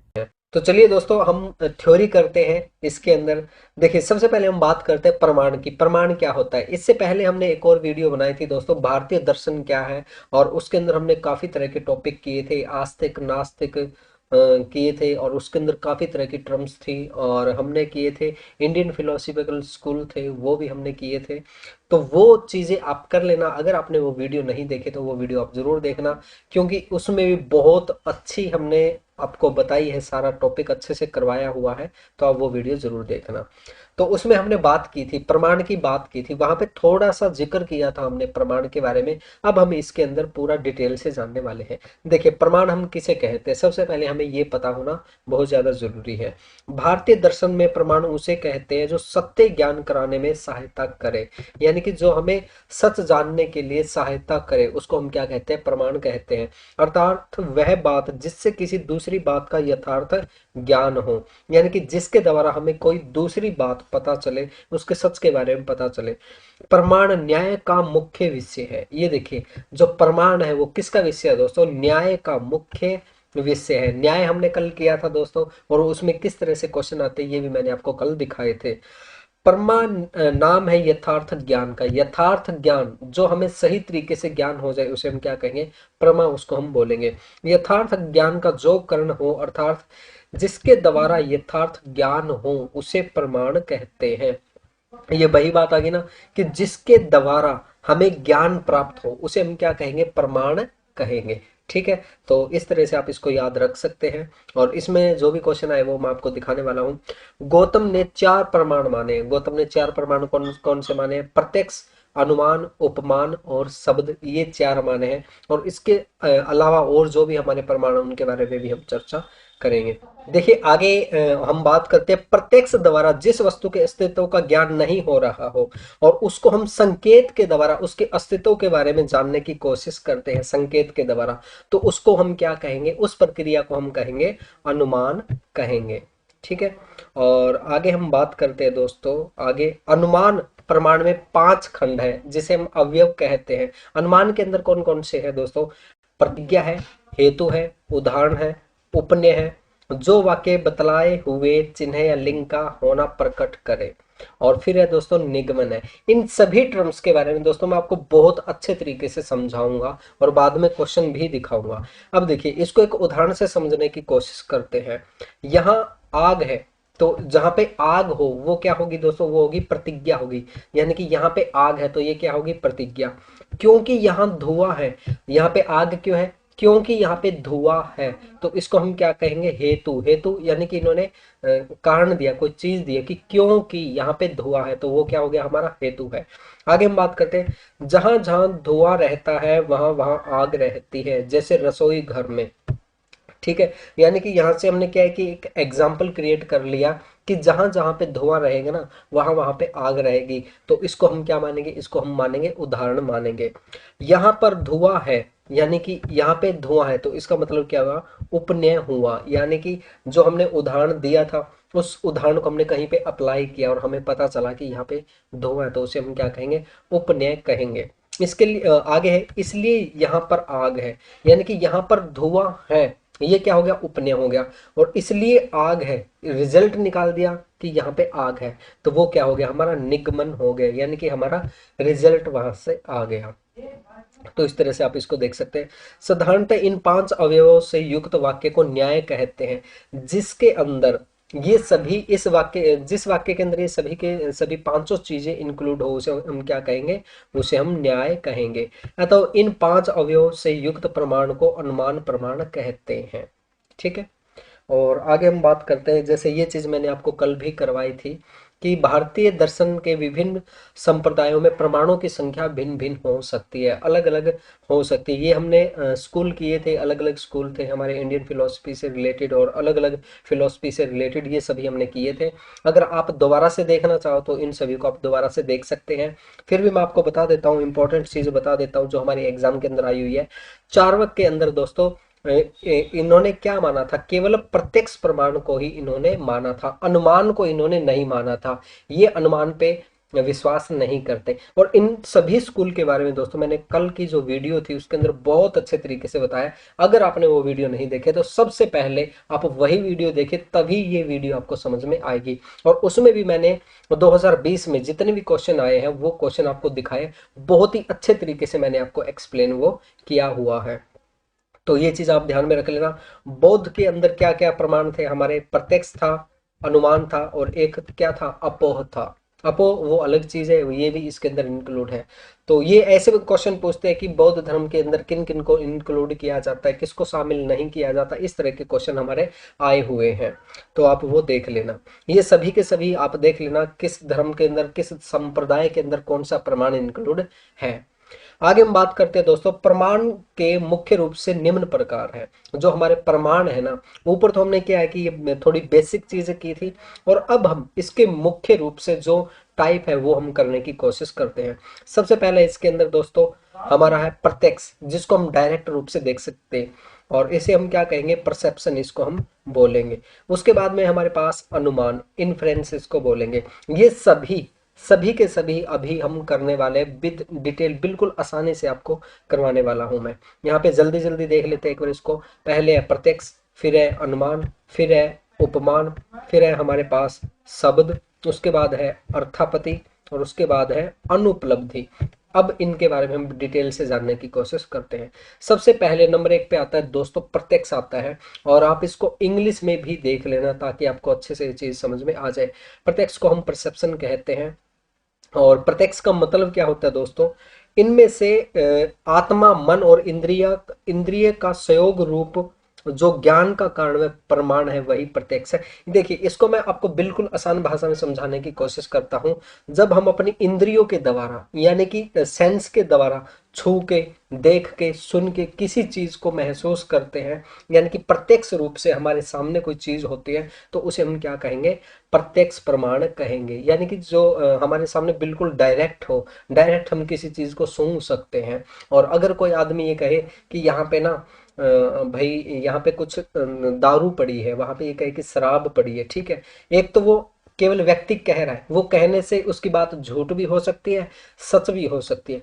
लेकिन अगर हमें वहां पे स्मेल आए, दारू की स्मेल आए, तो हमें प्रत्यक्ष पता चल जाएगा कि हाँ यहाँ पे रियल में शराब पड़ी हुई है। तो इसे हम क्या कहेंगे, प्रत्यक्ष प्रमाण इसको हम कहेंगे। और आगे हम बात करते हैं, गौतम ने न्याय सूत्र में कहा है कि इंद्रियों के द्वारा किसी पदार्थ का जो ज्ञान होता है वही प्रत्यक्ष होता है। हमारी इंद्रियों के द्वारा जो ज्ञान होता है, जैसे यहाँ पे हम एक एग्जांपल लेके चलते हैं। यदि हमें सामने आग जलती हुई दिखाई दे अथवा हम उसके ताप का अनुभव करें, तो यह क्या है, हमारा प्रत्यक्ष प्रमाण है। आग जल रही है, हमें दिख रहा है, हो सकता है वहां पे एलईडी स्क्रीन लगी हुई हो, लेकिन वो प्रत्यक्ष प्रमाण कब होगी, जब हम उसके पास जाएंगे और हमें गर्माहट महसूस होगी, तभी हमें पता चलेगा ना कि वो रियल में आग वहां पे जल रही है। लेकिन हमें बहकाया भी जा सकता है एलईडी स्क्रीन लगा के, लेकिन एलईडी स्क्रीन लग रही है, हमें लग रहा है कि वहां पे आग जल रही है, लेकिन रियल में वहां पे आग नहीं जल रही।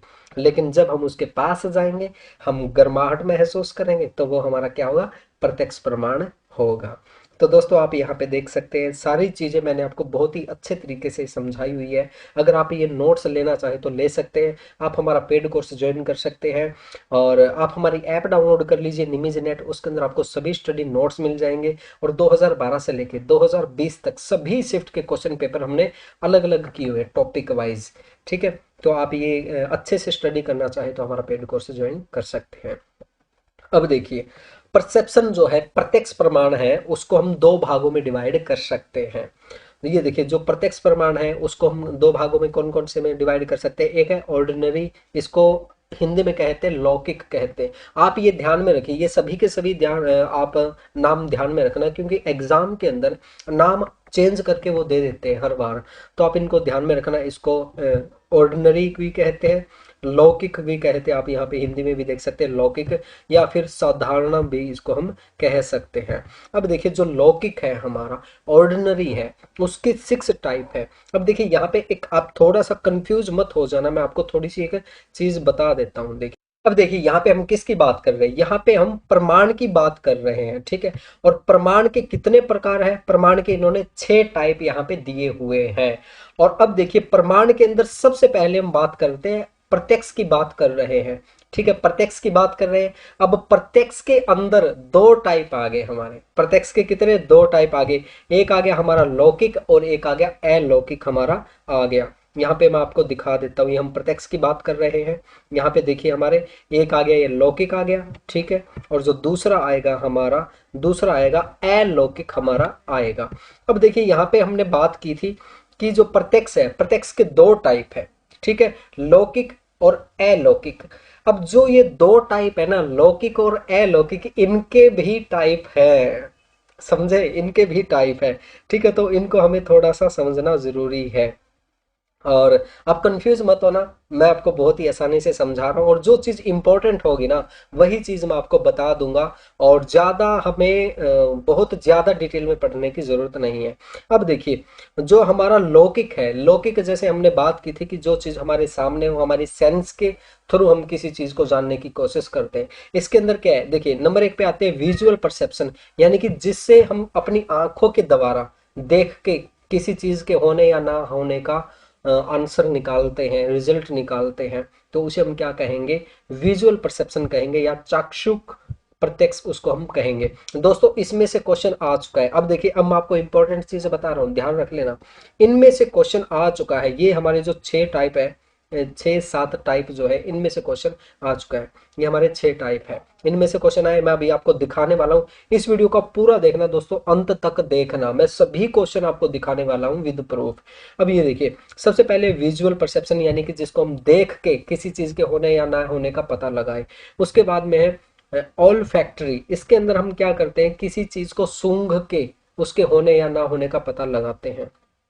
परसेप्शन बाय द नॉइज, यानी कि जिसे हम नाक के द्वारा जानने की कोशिश करते हैं।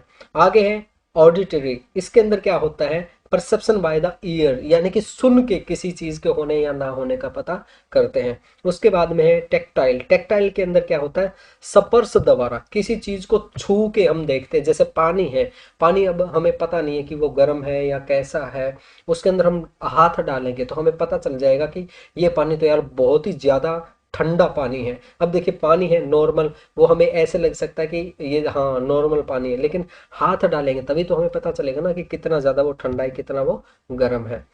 और उसके बाद में हम बात करते हैं गेस्चरी, गेस्चर के द्वारा, सॉरी गेस्टरी, इसके अंदर रसायन प्रत्यक्ष, जैसे फल खाने पर जान पड़ता है कि वह मीठा या खट्टा है। अब देखिए, हमारे संतरे होते हैं, ठीक है, संतरे, कई संतरे तो बहुत मीठे होते हैं, खाने में मजा आता है, लेकिन कई संतरे तो ऐसे होता ना, काफी खट्टे होते हैं। तो वो कैसे पता चलेगा, वो हमें खाने से ही पता चलेगा। और हुआ है ना आपके साथ, ऐसा हुआ है ना कि कई बार आपने फल खाया होगा और संतरा खाया होगा, वो बहुत ही खट्टा निकला है, पूरा मूड खराब हो गया होगा। किसके साथ ऐसा हुआ है वो कमेंट बॉक्स के अंदर जरूर जरूर जरूर बताना हमें, ताकि थोड़ा मजा आ सके।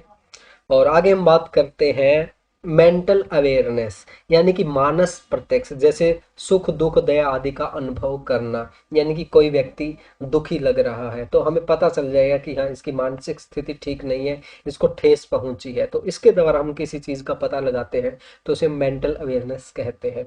तो ये सारे 6 हैं। आपने बहुत ज़्यादा डिटेल में इनमें पढ़ने की जरूरत नहीं, बस बेसिक इन्फॉर्मेशन आपको होना जरूरी है। और इससे रिलेटेड जो क्वेश्चन आया वो मैं आपको दिखाने वाला हूँ आगे।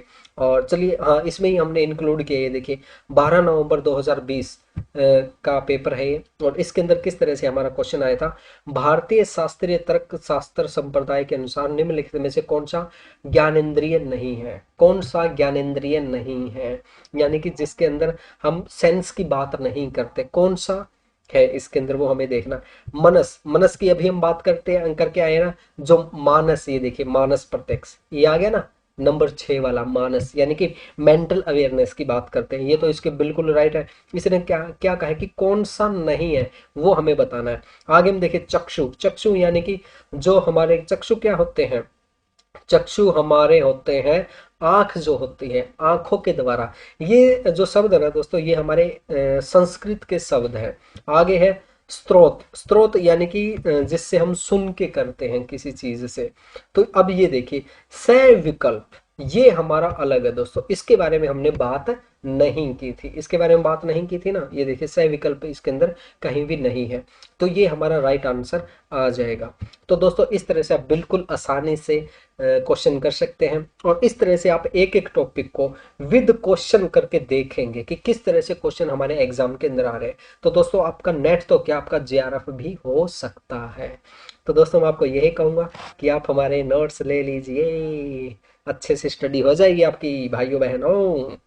चलिए आगे हम बात करते हैं एक्स्ट्रा ऑर्डिनरी, अलौकिक, अलौकिक के बारे में हम बात करते हैं। और परसेप्शन है वो 3 टाइप। इसके अंदर क्या है, अलौकिक के अंदर 3 टाइप हो सकते हैं। लौकिक के अंदर हमने 6 टाइप किए थे, और इसके अंदर अलौकिक के अंदर हम 3 टाइप करने वाले हैं। देखिए अलौकिक, अलौकिक के अंदर क्या होता है, अलौकिक प्रत्यक्ष दूरस्थ या अविद्यमान पदार्थ को भी ग्रहण करता है, यानी कि जो चीज हमसे दूर है उसको भी हम उसको ग्रहण करने की कोशिश करते हैं, जो हमारे सामने नहीं होती।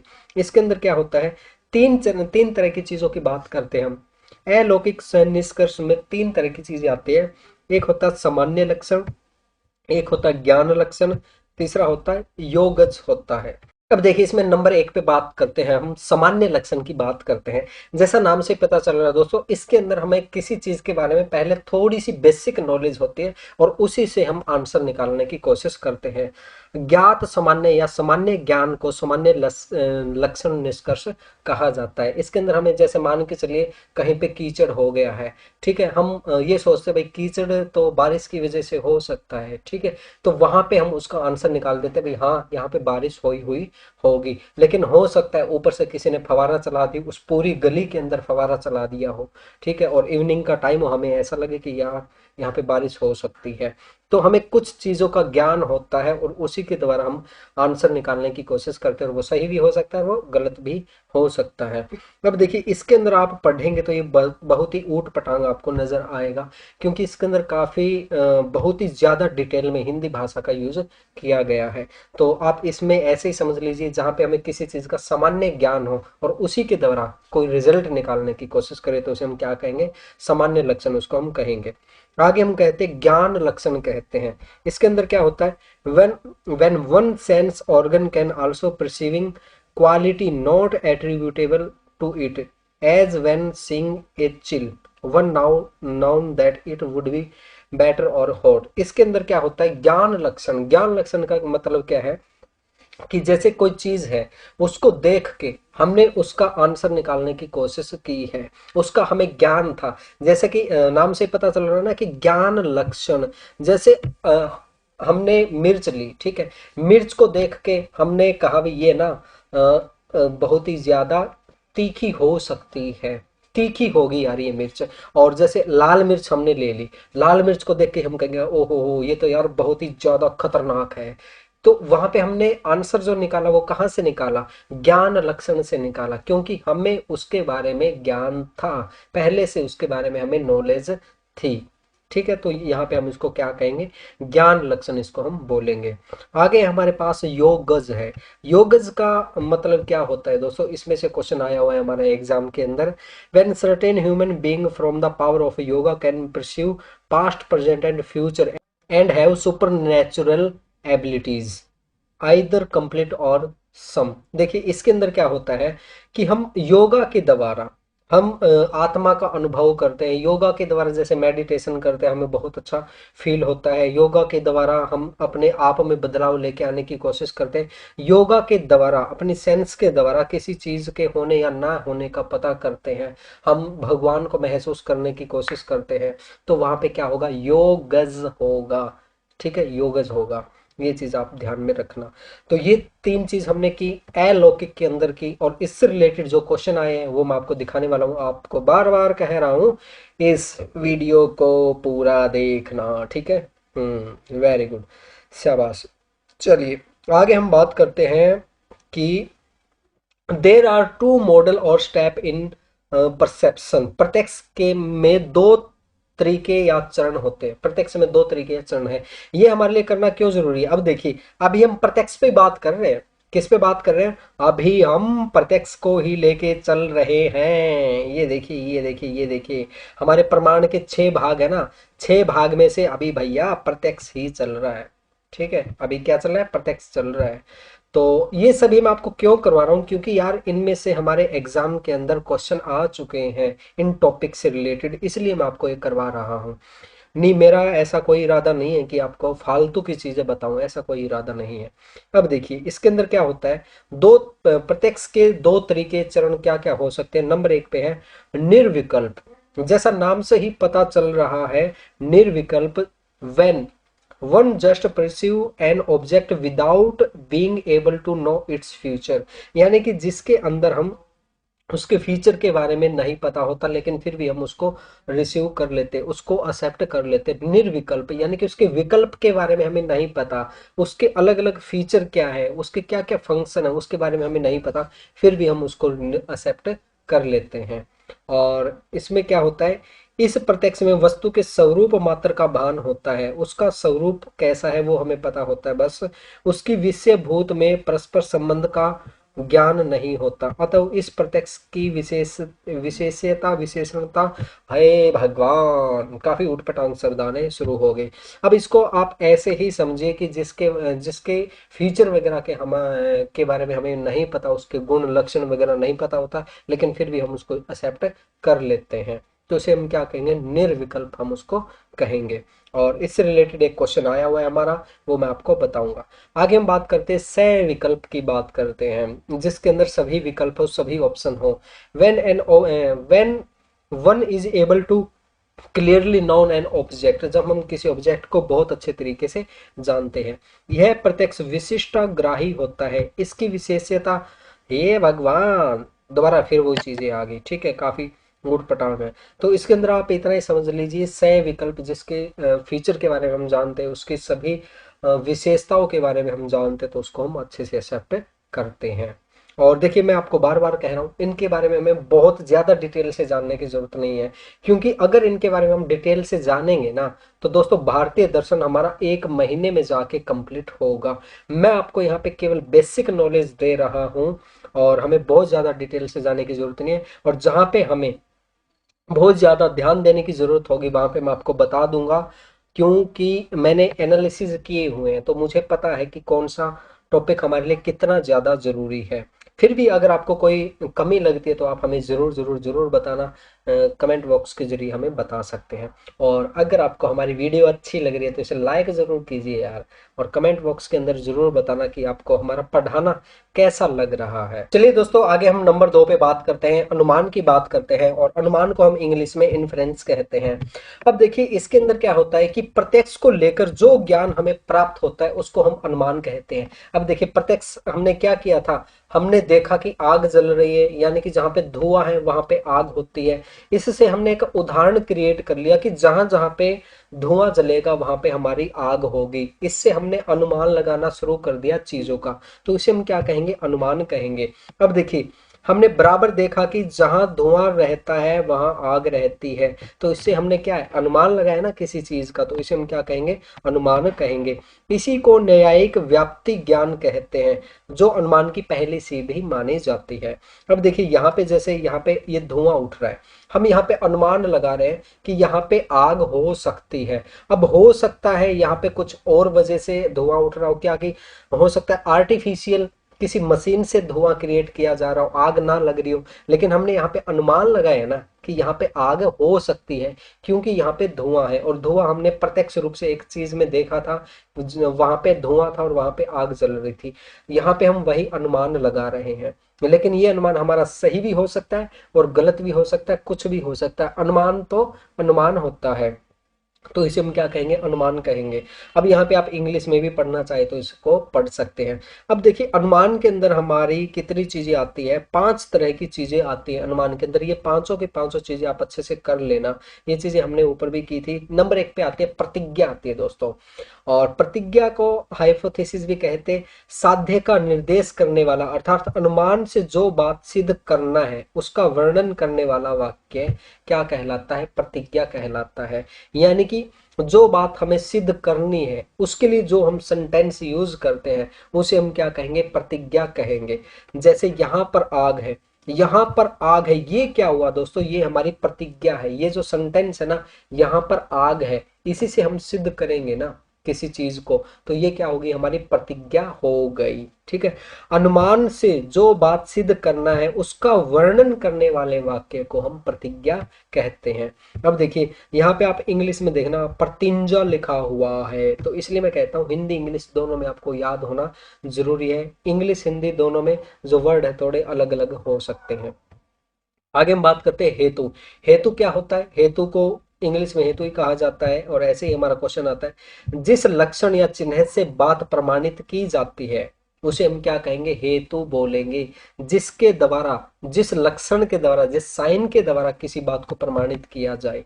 जैसे क्योंकि यहाँ धुआं है, यहाँ पे आग क्यों है, क्योंकि यहाँ पे क्या है, यहाँ पे धुआं है, तो धुआं क्या हो गया, हमारा हेतु हो गया, जिसको, जिसके द्वारा हम किसी चीज को प्रूव करने की कोशिश करते हैं, तो उसे हम क्या कहेंगे, हेतु कहेंगे। अब देखिए आगे हम बात करते हैं, उदाहरण की बात करते हैं नंबर 3 पे।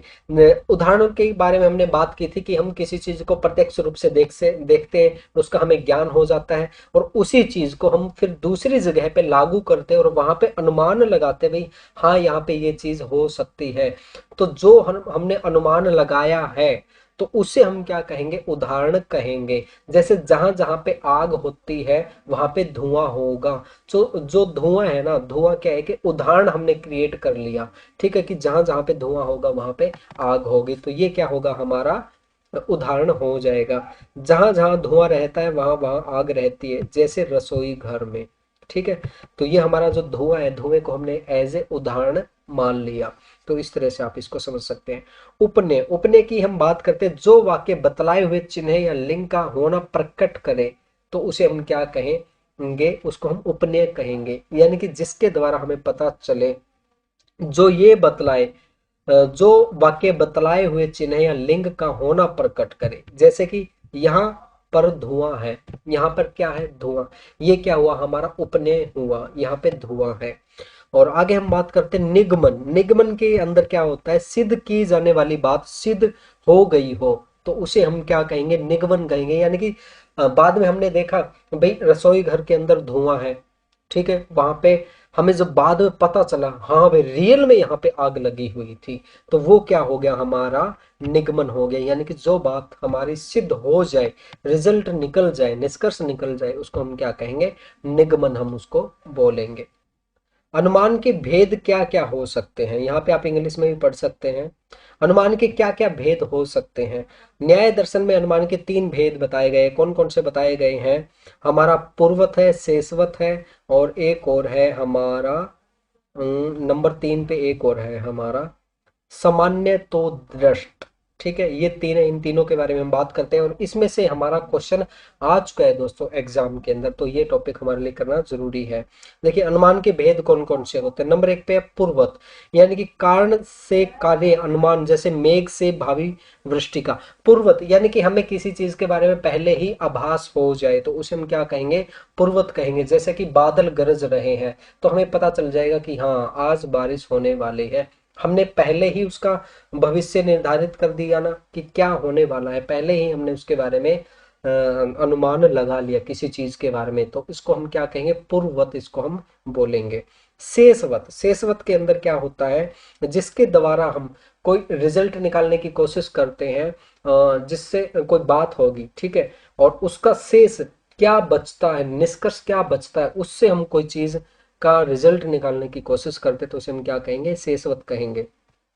कार्य से कारण का अनुमान, जैसे प्रवाह की पूर्णता। अब देखिए इसका एक अच्छा एग्जाम्पल मैं आपको देता हूं, उससे आपको अच्छे से समझ में आ जाएगा और क्वेश्चन भी आपको पता चल जाएगा कि किस तरह से हमारे क्वेश्चन आते हैं। ये देखिए ये हमारा 11 नवंबर 2020 का क्वेश्चन पेपर है और इसके अंदर कैसे क्वेश्चन आया है, ये देखिए।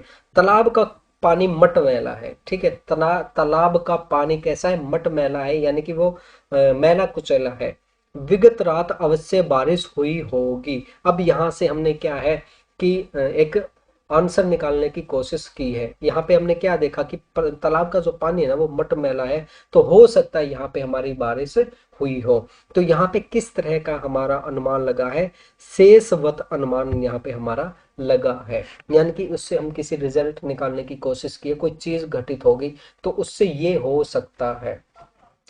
तो इसका उदाहरण ये है और एक और मैं उदाहरण इसका दिखाऊंगा, आगे दिखाऊंगा, आएगा तो इसका, और इससे रिलेटेड जो भी क्वेश्चन है और भी हम आपको दिखाएंगे आगे आने वाली वीडियोस के अंदर। और आगे हम बात करते हैं दोस्तों सामान्य तो दृष्ट। इसके अंदर क्या होता है कि कार्य कारण भाव का नियमन होने पर भी, जैसे एक स्थान में देखे गए पदार्थ की अन्य स्थान में सामान्यता देखना, यानी कि एक जगह पे हमने कोई चीज देख ली और उसी को दूसरी जगह पे हम समान करने की कोशिश करते हैं, उनको एक जैसा मानने की कोशिश करते हैं, तो वहां पे क्या होगा, सामान्य तो दृष्ट वहां पे माना जाएगा। तो अब देखिए जैसे कि यहाँ पे एक एग्जांपल देखते हैं। इस सहचर नियम के आधार पर प्रातः पूर्व में देखे गए सूर्य को सायकाल पश्चिम में देखकर सूर्य के पूर्व से पश्चिम जाने का अनुमान होता है। अब देखिए हम शुरू के अंदर सूर्य उगता हुआ देखते, धीरे धीरे धीरे धीरे धीरे लाइट तेज होती है। उसी तरीके से जब इवनिंग को देखते हैं सूर्य डूबता तो धीरे धीरे धीरे धीरे लाइट बिल्कुल कम होने लगती है। तो वहां पे क्या है कि हमने दो चीजों को कंपेयर करके देखा है, ठीक है, तो वहां पे क्या होगा, हमारा सामान्य तो दृष्ट हो जाएगा। यहाँ पे आप इंग्लिश में भी पढ़ सकते हैं, देखिए पूर्वत हो गया, शेषवत हो गया, सामान्य तो दृष्ट हो गया, इनको भी आप देख सकते हैं आसानी से। आगे हम नंबर 3 पे बात करते हैं दोस्तों, हमारे पास है उपमान, यानी कि कंपैरिजन करना किसी चीज का, दो चीजों का कंपैरिजन करके किसी चीज का जब हम रिजल्ट निकालते हैं तो उसको हम क्या कहेंगे, उपमान कहेंगे। गौतम का तीसरा प्रमाण उपमान है, किसी जानी हुई वस्तु के सादृश्य से न जानी हुई वस्तु का ज्ञान करते हैं तो उसे हम क्या कहेंगे, उपमान कहेंगे, कंपैरिजन कहेंगे। अब देखिए जैसे नील गाय के सदृश्य होती है, नील गाय किसके सादृश्य होती है, गाय के सादृश्य होते हैं। नील गाय आपने देखी होगी जो थोड़ी नीले नीले रंग की होती है, वो कैसी होती है, वो हमारी गाय के जैसी होती है। अब मान के चलिए हम किसी को बता रहे हैं कि नील गाय कैसी होती है। अब जैसे आप में से भी काफी लोगों को नहीं पता होगा कि हमारी नील गाय कैसी होती है, तो उसको भी हम क्या कह रहे हैं, उसको भी हम कंपैरिजन करके बता रहे हैं भाई जो नील गाय होती है ना वो गाय के जैसी होती है, उसके भी क्या है, चार टांगे होती हैं, पूंछ होती है, और वो उस पर बहुत ज्यादा बाल नहीं होते शरीर के। आप ये मान के चलिए कि गाय जो होती है ना गाय के जैसी ही होती है। अब ठीक है मैं आपको भी बता रहा हूँ ना कंपैरिजन करके।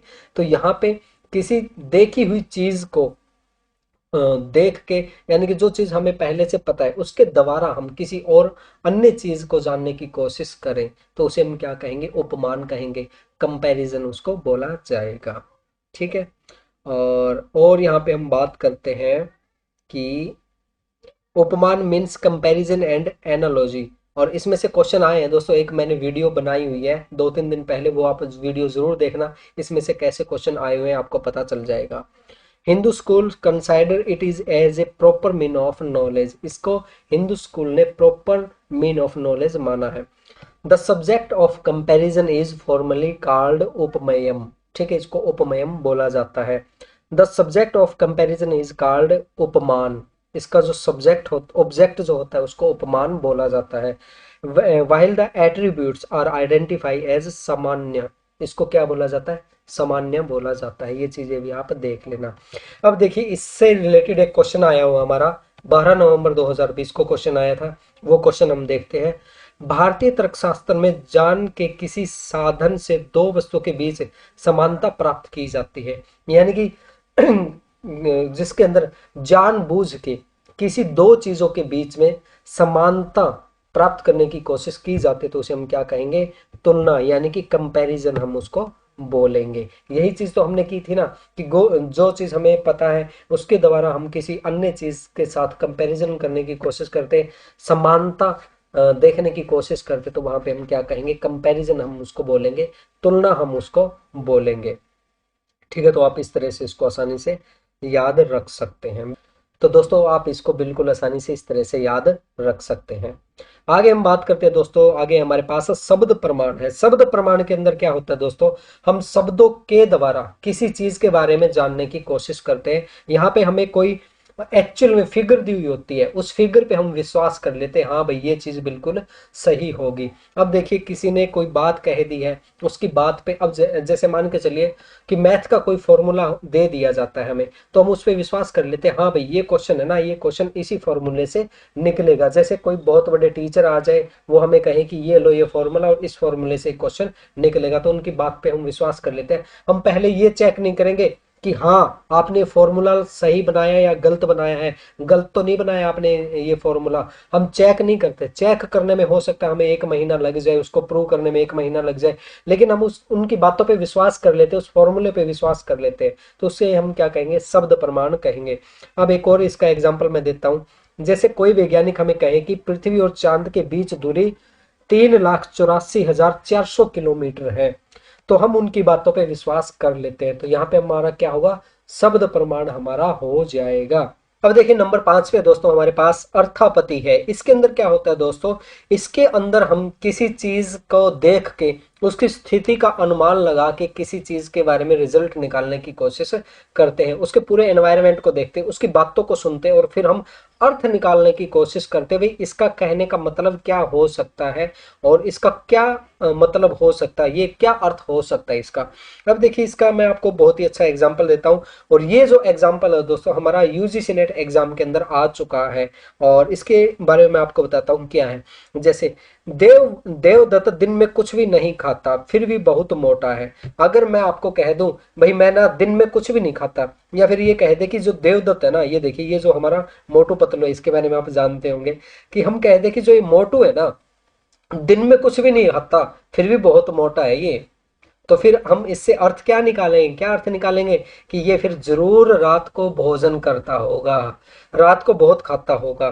तो यहाँ पे हमने क्या अर्थ निकाल लिया कि कोई व्यक्ति अगर दिन में खाना नहीं खा रहा है फिर भी वो मोटा है, तो इसका मतलब क्या हुआ, इसका मतलब हुआ कि वो रात को भोजन करता होगा। तो यहाँ पे हमारा क्या हो जाएगा, अर्थापति हो जाएगा, यानी कि किसी चीज का हम अर्थ निकाल रहे हैं।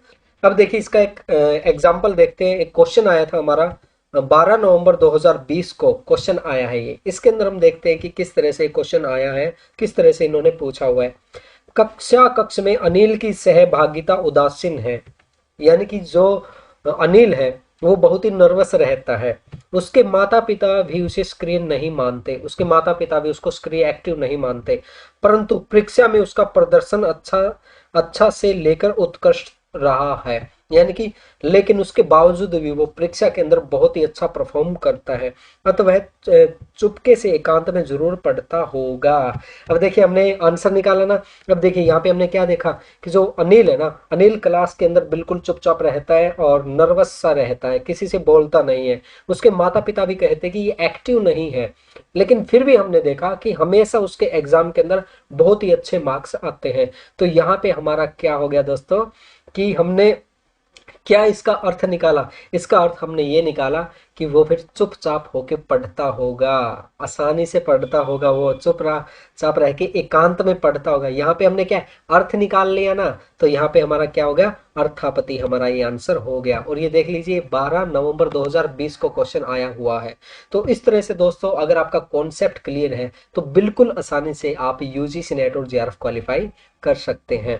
और दोस्तों अगर आपको ये नोट्स चाहिए तो आपको नोट्स मिल जाएंगे हमारी ऐप के अंदर। आप हमारी ऐप निमिज नेट डाउनलोड कर सकते हैं। इसके अंदर दोस्तों हमने 2012 से लेके 2020 तक सभी शिफ्ट के क्वेश्चन पेपर टॉपिक वाइज अलग अलग किए हैं। जैसे कि आज तक जो भी हमारे रिसर्च के क्वेश्चन आ चुके हैं वो अलग है, टीचिंग के अलग है, कम्युनिकेशन के अलग है, सभी यूनिट के अलग अलग क्वेश्चन किए हुए हैं। इसके साथ साथ दोस्तों हम आपको ये थ्योरेटिकल नोट्स भी देते हैं। तो दोस्तों अगर आप चाहें तो हमारी ऐप डाउनलोड कर सकते हैं, या फिर आप बहुत अच्छे से तैयारी करने के लिए आप हमारा पेड कोर्स भी ज्वाइन कर सकते हैं जी। चलिए आगे हमारे पास नंबर 6 पे अनुपलब्धि है, यानी कि अभाव। अभाव में हम किसी चीज का आंसर निकालने की कोशिश करते हैं तो वहां पे क्या होगा, अनुपलब्धि या अभाव होगा। इसके अंदर देखिए, इसके अंदर क्या होता है हमारा, अब यहाँ पे हिंदी में मैंने दिया हुआ है।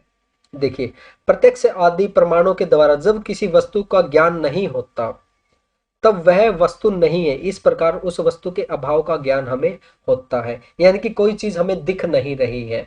अब जैसे मान के चलते, एक छोटा सा एग्जांपल मैं देता हूं। मान के चलिए कि एक स्टूडेंट है, अनिल नाम का स्टूडेंट है। ये स्टूडेंट हम लेके चलते हैं। ये स्टूडेंट डेली क्लास के अंदर आता है, अच्छे से बात कर, मान लो डेली क्लास के अंदर आता है, अच्छे से काम करता है। लेकिन मान के चलिए एक दिन ये ना आए, इसका अभाव हो गया ना। एक दिन ये ना आए तो हम क्या अंदाजा लगाएंगे कि यार हो सकता है उसके घर में कोई प्रॉब्लम हो गई हो। यार ऐसा तो वो लड़का नहीं है कि छोटी मोटी बात के लिए रह जाए, जरूर कोई ना कोई जरूर बात होगी, बड़ी बात होगी, ठीक है।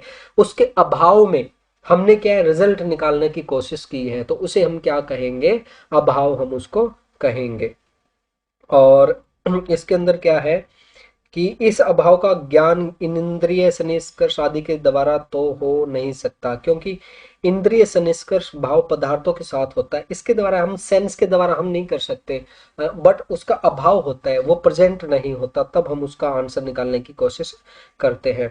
और इसका एक और एग्जाम्पल है, एक और एग्जाम्पल मैं आपको देता हूँ। जैसे हमारे टीचर के पास पैसे नहीं है, हमें अभाव का पता चला, इससे हम और भी बातें जान सकते हैं अब कि इसलिए वो हमें अच्छे से नहीं पढ़ा रहा। अब मान के चलिए कोई टीचर है, उसे कम पैसे दिए जा रहे हैं और हमें पता चले कि ये जो टीचर है ना वो सही से नहीं पढ़ा रहा, तो हम क्या अनुमान लगाएंगे, ये यार इसलिए अच्छे से नहीं पढ़ा रहा क्योंकि इसे मैनेजमेंट द्वारा बहुत ही कम पैसे दिए जा रहे हैं, तो अच्छा इंटरेस्ट नहीं है पढ़ाने में इसका। तो यहाँ पे हम किसी चीज का अभाव होने की वजह से रिजल्ट निकालने की कोशिश करते हैं, तो उसे हम क्या कहेंगे, अभाव कहेंगे। और दूसरा क्या कहेंगे, उसे अनुपलब्धि कहेंगे। किसी चीज के उपलब्ध ना होने की वजह से जो हम रिजल्ट निकाले उसे हम क्या कहेंगे, अनुपलब्धि कहेंगे। यहाँ पे दोस्तों आप इंग्लिश हिंदी दोनों के अंदर देख सकते हैं। और ये जो हमारा मीनिंग हम निकालते हैं ये पॉजिटिव भी हो सकता है और नेगेटिव भी हो सकता है, कैसा भी हो सकता है। तो ये देखिए दोस्तों, हमने पूरा प्रमाण कर लिया है। लगभग जो भी हमारे क्वेश्चन आते हैं यूजीसी नेट एग्जाम के अंदर वो मैंने आपको हर पॉइंट के साथ, हर टॉपिक के साथ दिखाने की कोशिश की है। मैं उम्मीद करता हूँ आपको ये सभी टॉपिक अच्छे से समझ में आ गए होंगे। अगर फिर भी आपको कोई सवाल जवाब है, कोई कंफ्यूजन है तो आप हमें पूछ सकते हैं। और ये देखिए मैं आपको एक बार फिर से दिखा देता हूँ, हमने सारी की सारी चीजें कर ली है। प्रत्यक्ष कर लिया, अनुमान कर लिया, उपमान, शब्द, अर्थापत्ति, अनुपलब्धि, ये सारी की सारी चीजें दोस्तों मैंने आपको करवाई है। और साथ ही साथ मैंने आपको सभी क्वेश्चन भी दिखाए। 2020 में जो जो क्वेश्चन हमारे आए हैं वो मैंने क्वेश्चन दिखाए हैं। इसके साथ साथ लॉजिकल रीजनिंग के और भी बहुत से टॉपिक है हमारे, जैसे वेन डायग्राम हो गया, हमारी डेफिनेशन होगी, हमारी स्क्वायर ऑफ ऑपोजिशन होगी, तो उसके भी हमारे इसके अंदर क्वेश्चन है। ये देखिए, ये हमारा, ये देखिए विरोधी, विरोधाभासी, ये हमारा वो है जो स्क्वायर ऑफ ऑपोजिशन है ना, ये देखिए कंट्रेरी, कॉन्ट्राडिक्टरी, सब अल्टर्न, ये भी हमारे क्वेश्चन इसके अंदर है। तो दोस्तों अगर आप बहुत अच्छे से तैयारी करना चाहते हैं तो आप हमारी ये नोट्स ले सकते हैं, हमारे क्वेश्चन पेपर ले सकते हैं। इसके लिए आप हमारी ऐप डाउनलोड कर सकते हैं या फिर हमारा पेड कोर्स ज्वाइन कर सकते हैं। तो दोस्तों आज के लिए बस इतना ही। मैं उम्मीद करता हूँ आपको हमारी वीडियो अच्छी लगी होगी। अगर आपको हमारी वीडियो अच्छी लगी तो इस वीडियो को लाइक कीजिए, कमेंट कीजिए और शेयर कीजिए, और आप बताइए कि क्या हमारा ये तरीका है पढ़ाने का, ये तरीका सही है या नहीं है। तो दोस्तों आप सभी के कमेंट का मुझे जरूर जरूर इंतजार रहेगा। तो दोस्तों आज के लिए बस इतना ही। Thank you very much. दोस्तों अगर बाय आप बाय। चाहें तो हम यूजीसी नेट जेआरएफ क्वालिफाई करने के लिए हमारे लिए ऑल ईयर क्वेश्चन पेपर करना बहुत ज्यादा जरूरी है। 2020 में भी काफी क्वेश्चन हमारे रिपीट हुए हैं और इसी चीज को ध्यान में रखते हुए हमने आप सभी के लिए एक स्पेशल कोर्स डिजाइन किया है। इसके अंदर जो स्पेशल खास बात है दोस्तों वो ये है कि हम आपको 2012 से लेकर 2020 तक सभी शिफ्ट के क्वेश्चन पेपर, हाँ दोस्तों सभी शिफ्ट के क्वेश्चन पेपर 2018, 19 और 2020 सभी शिफ्ट के क्वेश्चन पेपर आपको हिंदी इंग्लिश में देने वाले हैं। इसके साथ साथ दोस्तों इस कोर्स में हम आपको क्या देंगे, नंबर 1 पे दोस्तों हम आपको ऑल 10 यूनिट के स्टडी नोट्स देंगे, अपडेटेड नोट्स होंगे। नंबर 2 पे दोस्तों हम आपको 2012 से लेकर 2020 तक सभी शिफ्ट के क्वेश्चन पेपर देंगे हिंदी इंग्लिश में विद आंसर। और नंबर 3 पे दोस्तों हम आपको 2012 से लेकर 2020 तक टॉपिक वाइज क्वेश्चन देंगे। जैसे कि आज तक जो भी क्वेश्चन रिसर्च के आ चुके हैं वो अलग है, टीचिंग के अलग है, आईसीटी के अलग है, कम्युनिकेशन के अलग है। इस तरह से आप अपनी तैयारी बहुत अच्छे से कर सकते हैं। नंबर 4 पे दोस्तों हम आपको वीडियोस के जरिए भी बताएंगे कि ऐसे कौन से क्वेश्चन है जो 2012 से लेकर 2020 तक रिपीट हुए हैं, मोस्ट रिपीटेड होने वाले क्वेश्चन के बारे में भी आपको बताएंगे। नंबर 5 पे दोस्तों हम आपको एड फ्री वीडियोस देने वाले हैं। अगर आपको कोई प्रॉब्लम आती है कोर्स के दौरान तो आप हमें व्हाट्सएप पे भी कांटेक्ट कर सकते हैं, वहां पे हमसे सवाल जवाब कर सकते हैं। इसके साथ साथ दोस्तों हम आपका लाइव मॉक टेस्ट भी लेंगे। दोस्तों हम आपको फ्री में 2012 से लेकर 2020 तक all year question paper second भी देने वाले हैं विद आंसर। और दोस्तों ये सब कुछ आपको हमारी ऐप निमिज़ नेट के अंदर मिल जाएगा। तो दोस्तों अभी से आप ये कोर्स ज्वाइन कर सकते हैं। केवल 499 रुपए के अंदर आप हमारा ये कोर्स ज्वाइन कर सकते हैं। आप वीडियो डिस्क्रिप्शन बॉक्स में जो लिंक दिया वहां से कोर्स बाय कर सकते हैं, या फिर दोस्तों आप हमें व्हाट्सएप नंबर 8708321010 पे भी मैसेज कर सकते हैं। थैंक यू दोस्तों।